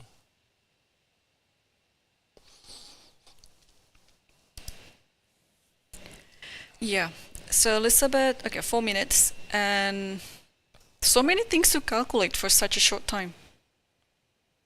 At first, of course, you have to calculate all of these captures with the pawns and probably knight moves, and maybe you will come to the conclusion that, oh, I'm playing without my rook here. Rook h2. Rook h2. That's not the move Wait a second. that I was thinking Rook about. h2. But now bc4. bc4. Oh, maybe trying to No, get... wait. bc4, it's knight c4, right? You're not winning a piece. Knight takes, bishop takes. And when you go rook a3, this is the moment you don't have checks. So there is No. rook h1. Yeah, I guess actually you can take it with the pawn and trying to tease your opponent to take on a5, but then you have this rook b h1. If rook a5, rook b h1. But are you sure it's a checkmate? Because I maybe wasn't. Not. Okay, let's try. Maybe it is a checkmate. It's not. Probably not a checkmate, but you might get the Check. rook. Okay, if And I then go rook, here, the other rook goes. check, and I go. If king g5 at least is perpetual. It is, yeah, but knight g6. And then rook f7. Rook f7, king e5, rook And h5. takes. No, rook h5 will run away. Takes, yeah. Takes, but then did you study Munguntuul Salimova game? I cannot I don't take, know. yeah? I don't know. Yeah, Just you, king you go to d2. d2. Yeah, but, I was hinting Ah, at you mean me that having one. king d4, but yeah, but maybe it's not as cool because king d4 there'll be rook f4 check. Anyway, it's a crazy Yeah. position. But c Rook takes h2, b4. she is takes on already b4 first, which Rook h2. might be a clever thing. But you know what? You can still go after this idea. You Yeah. can always go rook h1. You don't have to. You can take this first. Because now Maybe. this idea of yours with king d4 is no longer applied But, because there's I don't see how we reached this position now. Because remember what it was. it was with the dc, that's why there was this idea with d3 king d4, but now Now it's a check. Now we cannot go like this. yeah. With white. So you have to go right away if you want to have this, yeah? CB4, it's either you go here or after AB4, BC4, you can still try to take with the bishop and the knight. Ah, wait. I'm doing silly things. When you take with the bishop, this is the moment to take on A5. Yeah? So I have to take with the knight right here. And then it's a check. And I then knight have to d2 block, or rook but, b2. Knight d2. Somehow I'm not happy. Ah, wait. It's okay. I am happy. I'm attacking Yes. the rook, yeah. And also you save this idea of rook b h1 in this position after this. Wow, okay, still 3-result game in this one. I believe Elisabeth must be thinking whether rook b h1 is the perfect timing to play or not in this position. Okay, let's be cool. Okay. Rook h1, rook a5. Is there a chance for more than a perpetual for white? Okay. Let's say with black, I don't want to play. I just want my draw. She took first. I just no. Yeah. I don't think there is anything. Yes. No, I it's don't just, think- just checks. Yeah. Because black is in time to sacrifice any of the pieces back on g4, let's say, just to create more square for the king. Okay, they've been playing very fast now. AB and then BC. AB4, And knight takes c4. This is like the line that you showed before. BC4, knight c4. Yeah. Avoiding any complication maybe. So now yeah. after this check, there is knight d2. I'd say I keep the rook on the second rank, maybe? At the very least, there's bishop b3, maybe? Yeah, you have... No, bishop b3, it's this Oh, and shit, this. yes, sorry. It's not, yeah, it's That's not what a I trick. want. That's a trick there. That's a trick, yeah. So but, bishop stays on Pastel d5. after rook h1. I'm actually somewhat worried with black. Because before that, this attack happened when I was a piece up on the queen side. Now it's equal material, and all of a sudden white's attacking. Okay, so let's be naive here and take on b4. And find if there's anything better than perpetual for black. Okay, king there looks dangerous, but probably it's fine. Because there, check, and then come there. Or maybe you can win the e5 knight, can you? Give this check, king g7. And then king g7. No. What just happened? Still no move yet, right? Knight c4 is what I have. Divya was playing a move with 2 seconds left or 1 second left. What? That's why, you know, you see all this mess on the board.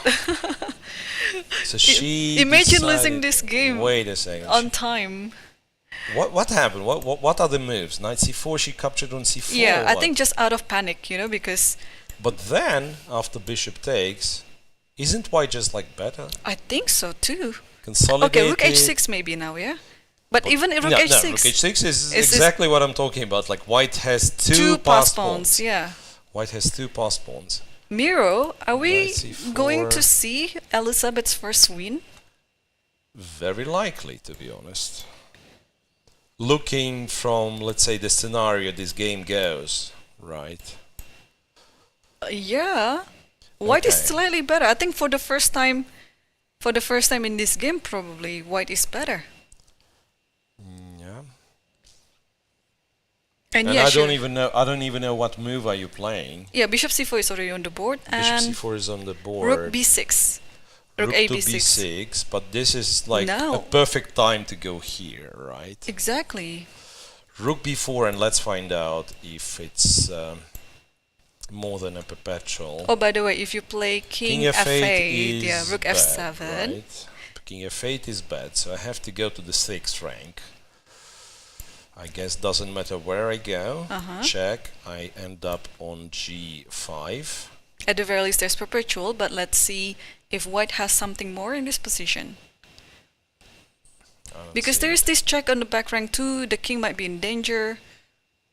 I don't see it. I think it's, yeah, it looks like a perpetual. She doubled up the rook.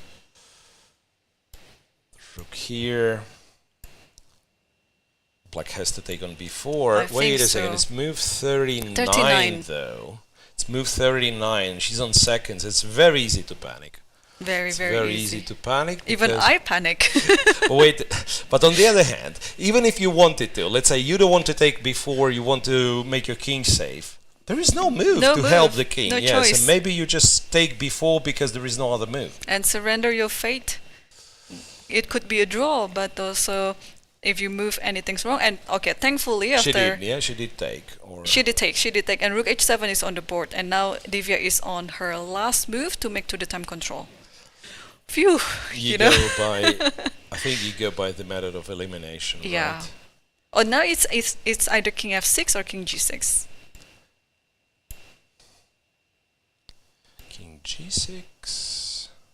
She played king g6, by the way. This. And king e5 stays safe. Yeah, king e5 is safe, and actually black might be winning because he's also threatening a checkmate. I just thought that this could be...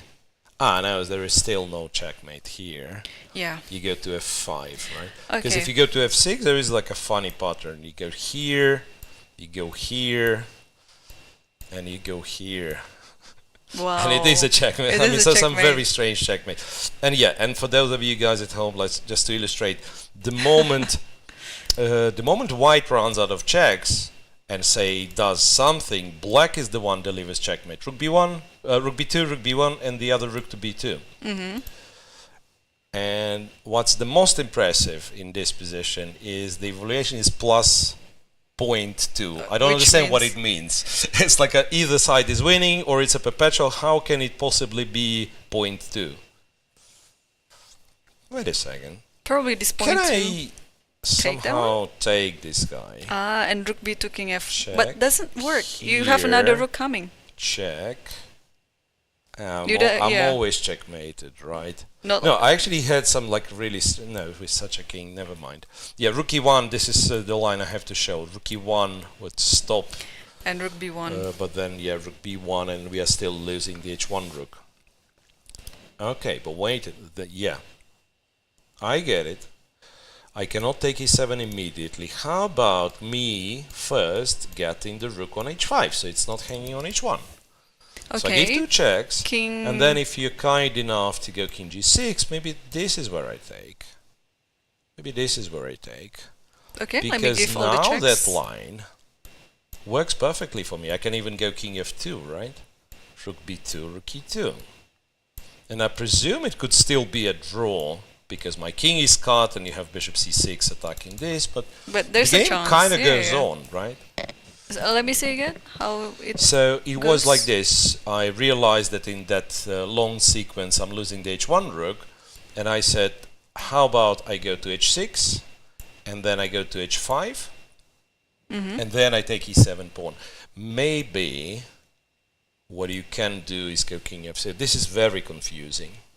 Maybe you can go king f6. I think Elisabeth played so quick here. I think she's just gonna take the repetition part, perhaps, or maybe. That's move 41. Yeah, but judging from her reaction, king g5, she's just gonna check. give in to the perpetual. No, but she exactly follows a line the way she can take e7. So I'm not yet sure. So She can give 2 checks and then start thinking. So it means in this position, king f6 or king g6, do they make any significant difference? I don't think so, because after that I was taking the pawn anyway, right? So I can give a check and take. So this position happens. This position happens. Check here. I guess check. Maybe go rook e1 immediately. Check and check. What if I give a check to e8 and then put my rook on e3 and then trying to get the f3 pawn? But bishop d5, yeah. And then, so bishop c6 first. Yeah, then. bishop c6 is a different story. Bishop c6, but then again, rook f5. Yeah, but white wins the pawn. All I'm saying is like white wins the pawn. It could be a draw still. This one, by the way, I'm definitely not sure if it's a draw, because there is also d4. Like you give this check maybe and go like, don't even, yeah, you give more checks, right? Give more checks and You can play rook e3, rook d4 and king rook g5. e3, rook d4, king g5, maybe you win the lot. But yeah, this prolongs the game. this has some chance for You white. know, it has some potential to become rook and bishop against the rook. So all the good things. All the good things.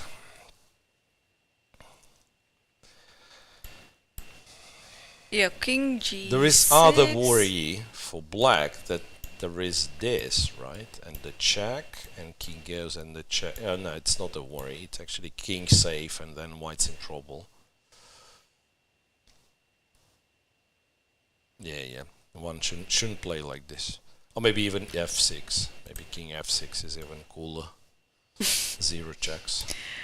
Just to demonstrate that the king is so safe, it can be around the other pieces.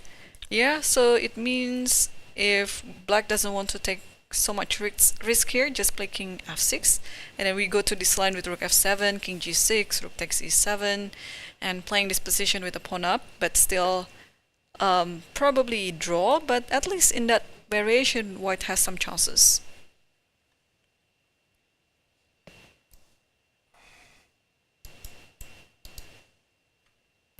Is there anything else to think about? That's it, yeah? I think that's it. I'm still very tempted to find if there is any chance for white to make a checkmate. But yeah, there is this counter-attack, rook b2, rook b1. So 3 squares and a checkmate threatening. Yeah, it's very hard. It's very hard. No, you go here. Okay, let's think again.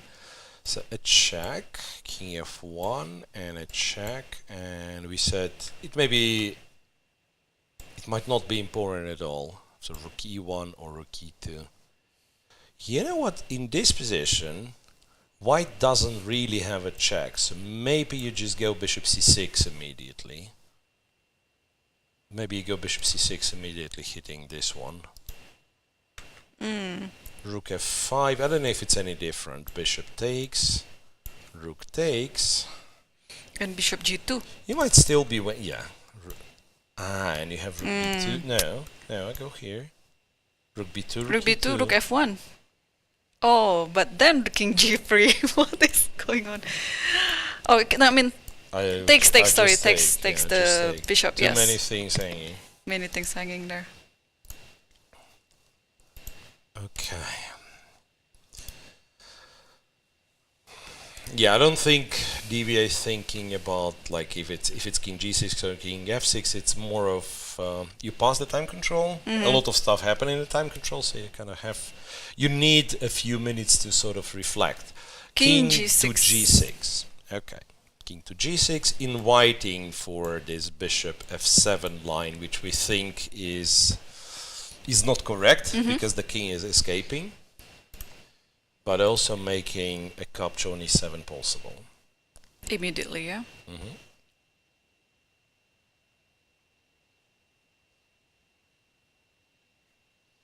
So again, check here, check here. How do we make a draw? Or like, maybe you should like just draw, like a real draw. Maybe you should just play king f2 so that all this variation with bishop c6 doesn't work. Yeah, maybe white can, after this check, maybe white can just go king f2 and then block with the rook on e2. I'm not sure, maybe I give a check with the other rook, right?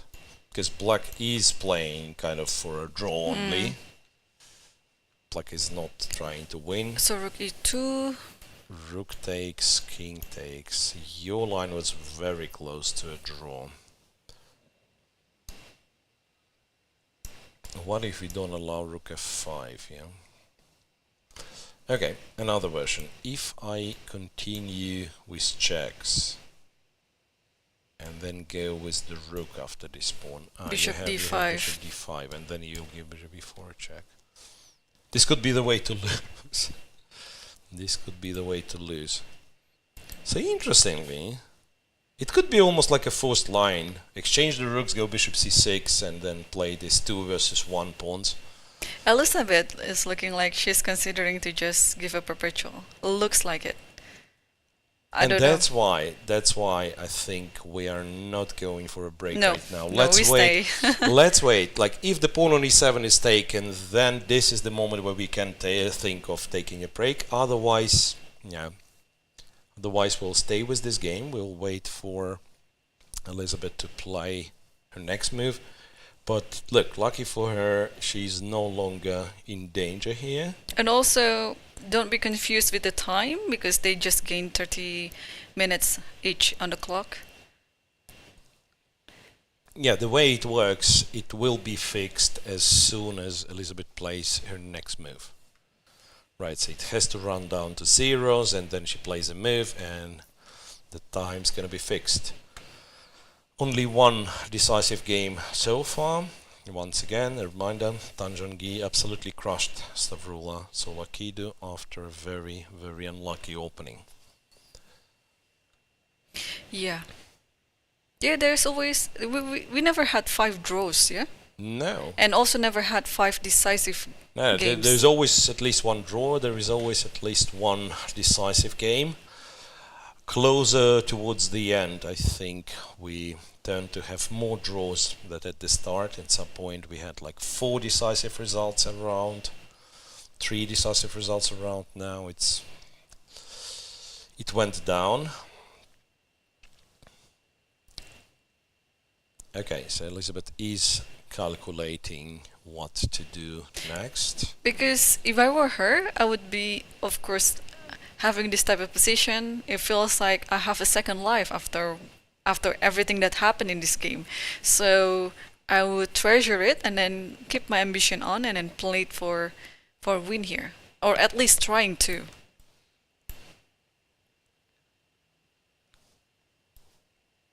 just to highlight that, yeah, this seems to be like threatening a checkmate. And yeah, to be fair, black can also play rook b6, but doesn't need to. The king is running away, but not too far. And a checkmate. Yeah, so you can't do it. Yeah, so there's always this idea, so that's why white cannot really freely trying to checkmate black's king here. Yeah. All he can do is capture e7. But also from, yeah, you're right, like from the way Elisabeth's looking at the position, she does not look excited.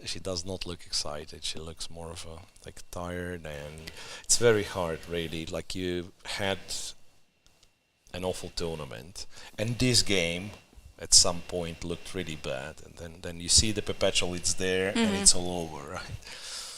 So And let's see. you also have probably some doubt to yourself coming into the last round with such a, well, not impressive performance. You know, you might be thinking, oh, whether I have If I continue playing, yeah, if I can continue playing, will I be can really I, winning this? You know? Can I really?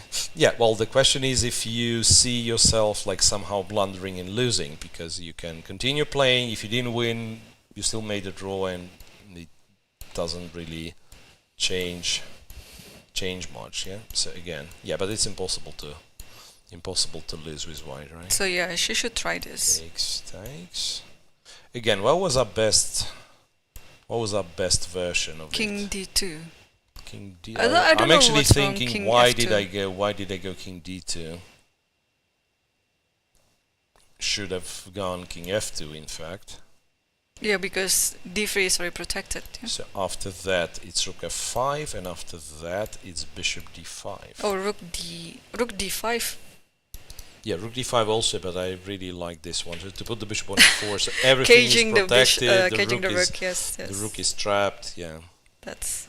Rook D5, yeah, works as well. No, she absolutely has to try it. I think she absolutely has to try it.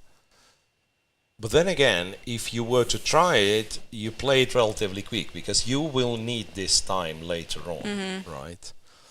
So it doesn't make much sense. Like now she's on half hour, let's say.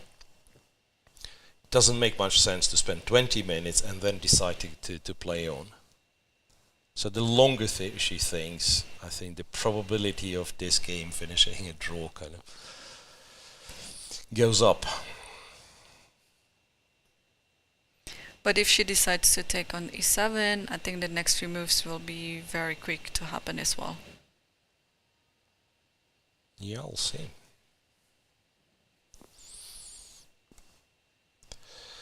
So if we think, what was the best game of the tournament? Do we have a best game of the tournament? It's Let hard me to check. recall. I really liked Goryachkina's game against Tan, and I think this could be qualified as the best game of the tournament simply because the players involved, right? So that was a battle between first and second place. I think Tan was possibly leading this moment. That was good, but also because Tan just made uncharacteristic mistake. Yeah, it was hardly a fight, I would say. Like after castle, everything was just... Yeah, fair enough. Yeah, like it was a relatively easy win. But yeah, Probably Bibisara against Stavroula. Remember this King's Indian with lots of preparation? yeah, that was also, but like, yeah, people want the game of a tournament to be a victory, you know. Other than that, yes, I agree. If we are talking, let's say, high quality games, then yeah, Bibisara with Stavroula was one. Okay, Lagno against Bibisara was also good. It was a good win. It was a good win, yeah. So there've been quite a few. Nice wins. But I guess out of 5 wins that Goryachkina pulled, there should be one of a good quality.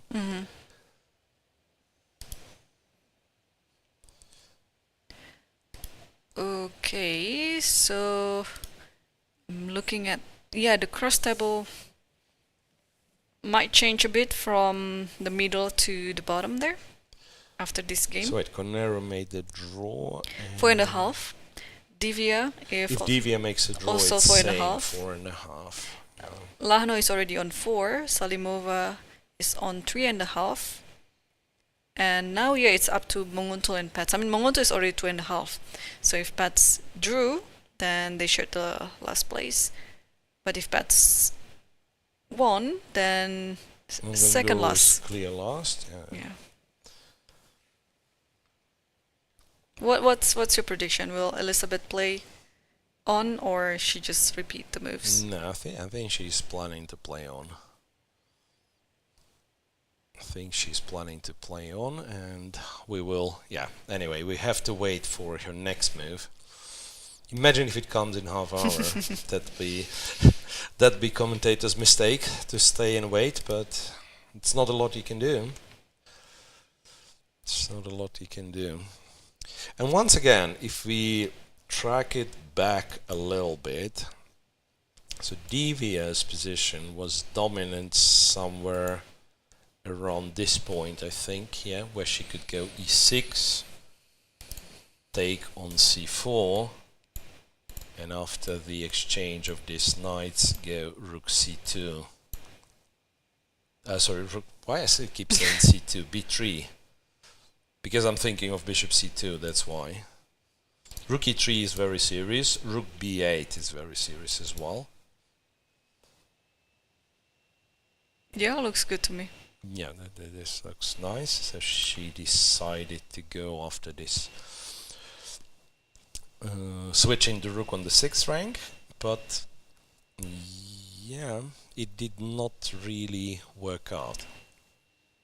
Rook h1, and there you have it.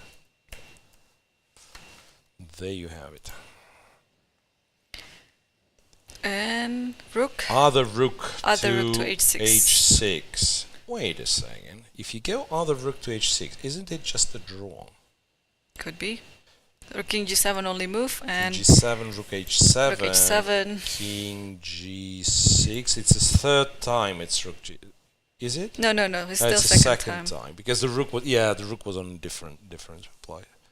So she plays it twice. So now it's repeated second time. And remember rook when king g6 happened, the rook was on h1 that time. Yeah, that's what I'm saying. That's why it's not the third time.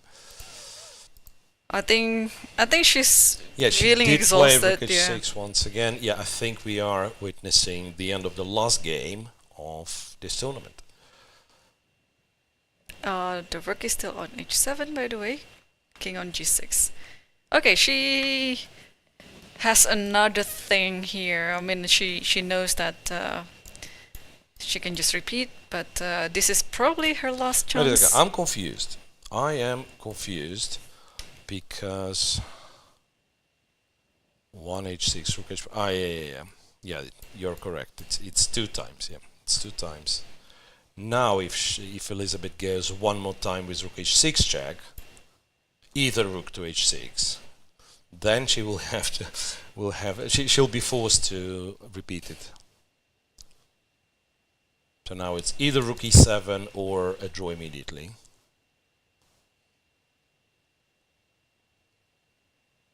And Divya is not on the board. Okay. Yeah. Seeing her facial expression,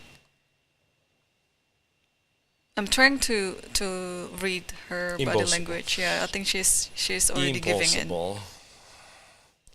Okay, come on, take the pawn. Yeah. I want this game to keep playing to go on a little bit, right? Yeah, it takes the pawn. It's the spirit, you know. Down to 20 minutes.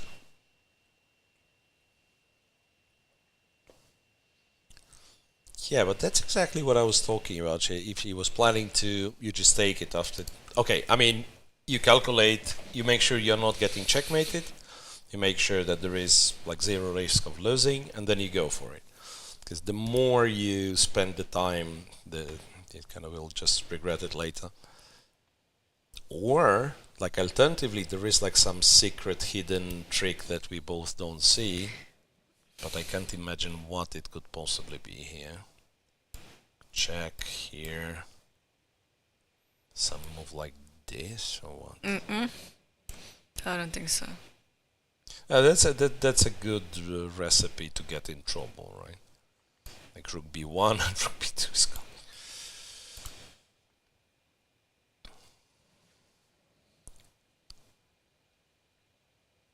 Yeah, it's a tough situation actually. So many things playing in your mind. It's not only about calculating the moves, but how confident are you playing this line? And probably after like an hour of trying, still the result would still be drawn. That's why. So your argument is like she doesn't want to, let's say, go for it if it's still a draw. Yes. Because too tired, and yeah, I imagine, yeah, that's not a very successful tournament, long games, and you're exhausted. Yeah, so keep asking yourself how, let's say, is it worth it, right? Is it worth it, me trying for another hour and it will be draw in the end? Yeah, it's not a pleasant feeling when you're having a game and then you have all these ideas in your mind, you know? Double checking what was happening in this game. Yeah, Divya was like better in yeah, this idea few points. sacrificing the pawn on a5, yeah, it's yeah, not here rook c8 we didn't really like. I think if anything other rook to c8 was interesting, or the move that you suggested just to go b6. Well, it's, you know, too calm to be to be real, like just to give an exchange. Because white would still control some light squares, like it will go f3 and then put the knight on e4. I understand black's probably, not only black is not worse, black's probably stronger side here. But by that point you're looking for something decisive. And I guess this kind of was decisive. Would she find this e6 and so on? But there you have it. still no move yet from Elisabeth. Right.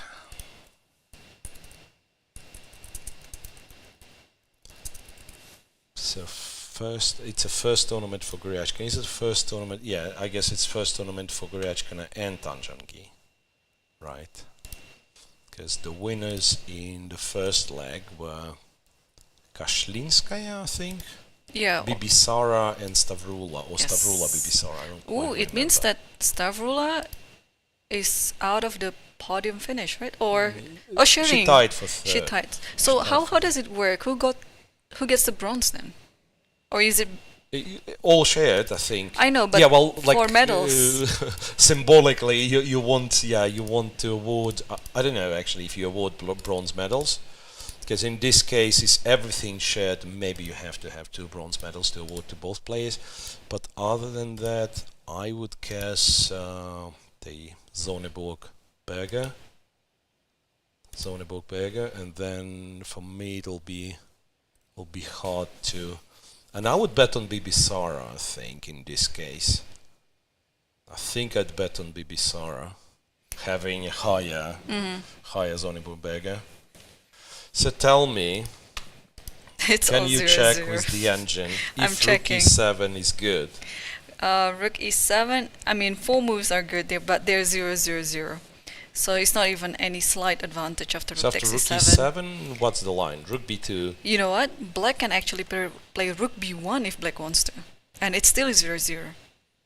It's the same thing. After rook b1, Yeah. you're playing king f2. Yeah, anyway. And then you just give a give check me- on give me the line. b2, Rook yeah. b2, rook e2. You can even play king f1, it's fine too. King g1 also fine. Yeah. I mean, with the Okay, rook. let's yeah, go. the rook. Let's go. Rook e2, Takes, exchange takes. the rooks. And here, black has 2 moves. Bishop c6 is one, and another one is rook b2 check. Rook b2 check. King, where do you go? e1 maybe. And bishop c6 is the Bishop only move. c6, rook f5. Oh, it's a draw!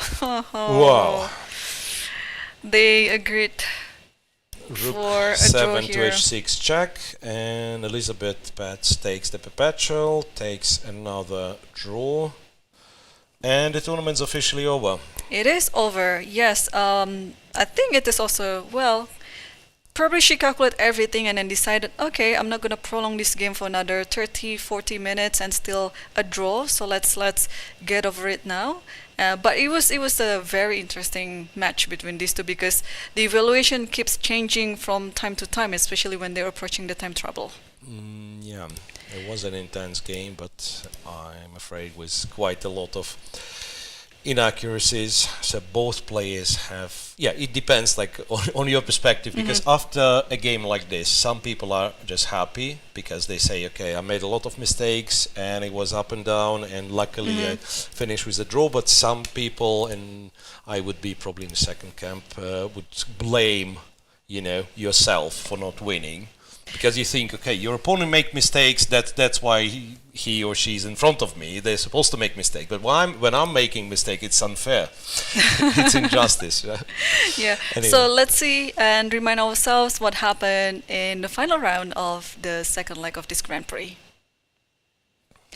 And we have 4 draws in this final round with only one decisive result, and that is Tan Zhongyi, the only winner of the final round. Yeah, and what's interesting that if her game finished in a draw, it wouldn't change much for herself, and the only difference would be that Stavroula would take the third, and Bibisara would be clear fourth. And let's see the cross table, the final cross table, who is the winner of this match or this tournament. Obviously, the first place is Aleksandra Goryachkina, clear first with 7 points out of 9 without any single loss. Yeah, so she's the only one undefeated. Tan Zhongyi, same number of wins but lost to Goryachkina, 6.5. Second, and then tied for the third are Tsolakidou and Assaubayeva. The only player without a single win is Elisabeth Paehtz. Yep. It's interesting statistics we have of the outcome of this event. Miro, let's talk game by game. The first game to finish, it was the game between Koneru Humpy versus Lagno Kateryna, a very uneventful game, and they agreed to make a draw after like 1 hour or 90 minutes of the game. Yeah, second and the only decisive game was Tan Zhongyi's victory over Stavroula Tsolakidou. And to be honest, wasn't much of a game. Stavroula really, mixed up things in the opening. There was one chance, I guess, where she could complicate matters with this G4 move that you've mentioned. She didn't play it, ended up in a bad position and blundered, so it was just not her day. And also another uneventful game was between Assaubayeva versus Munguntuul. It ended with a draw. I think nothing much happened in the game, but definitely there was some interesting stuff going on, but both players proven to be very level. Right. Salimova with Goryachkina, it's hard to tell, right? It was a draw, and if you just get yourself a PGN file and click through, it seems nothing was happening. But it felt tense, because everyone knew that Goryachkina needs a draw to win a tournament. Tan Zhongyi has already won by then, so it was a bit of a tension. But yeah, well played, draw at the end. Nothing to write home about. Yes, and the last game to finish, it was quite a roller coaster game between Elisabeth Paehtz and Divya Deshmukh, which also ended with a draw, but that was such a fighting draw. I was so happy to witness all of the action, and I think it is time to wrap up all the tournament here. So congratulations, obviously, for the winner, Goryachkina, Tan Zhongyi, and time for the third place, Tsolakidou and Assaubayeva Bibisara. And I would like to also extend my thanks to the Kazakhstan Chess Federation with the collaboration with FIDE for making these things, this tournament happen. And thanks to all the sponsors, thanks to the production team and all the staff who are helping us in the broadcast to have a very smooth broadcast from start to the end. And last but not least, thank you, Miro. Oh, thank you, Irene. For always being a pleasant co-commentator. Thank you very much. Yeah, so there were really enjoyable days here. Yes. So, as we said, we are happy that kind of the job is finished and we can have some rest, but also we are a little bit sad. It was a wonderful event. Thanks once again everyone who participated, who organized it, and made it happen. Thank you very much, guys. Thank you for watching, and until the next event. Bye.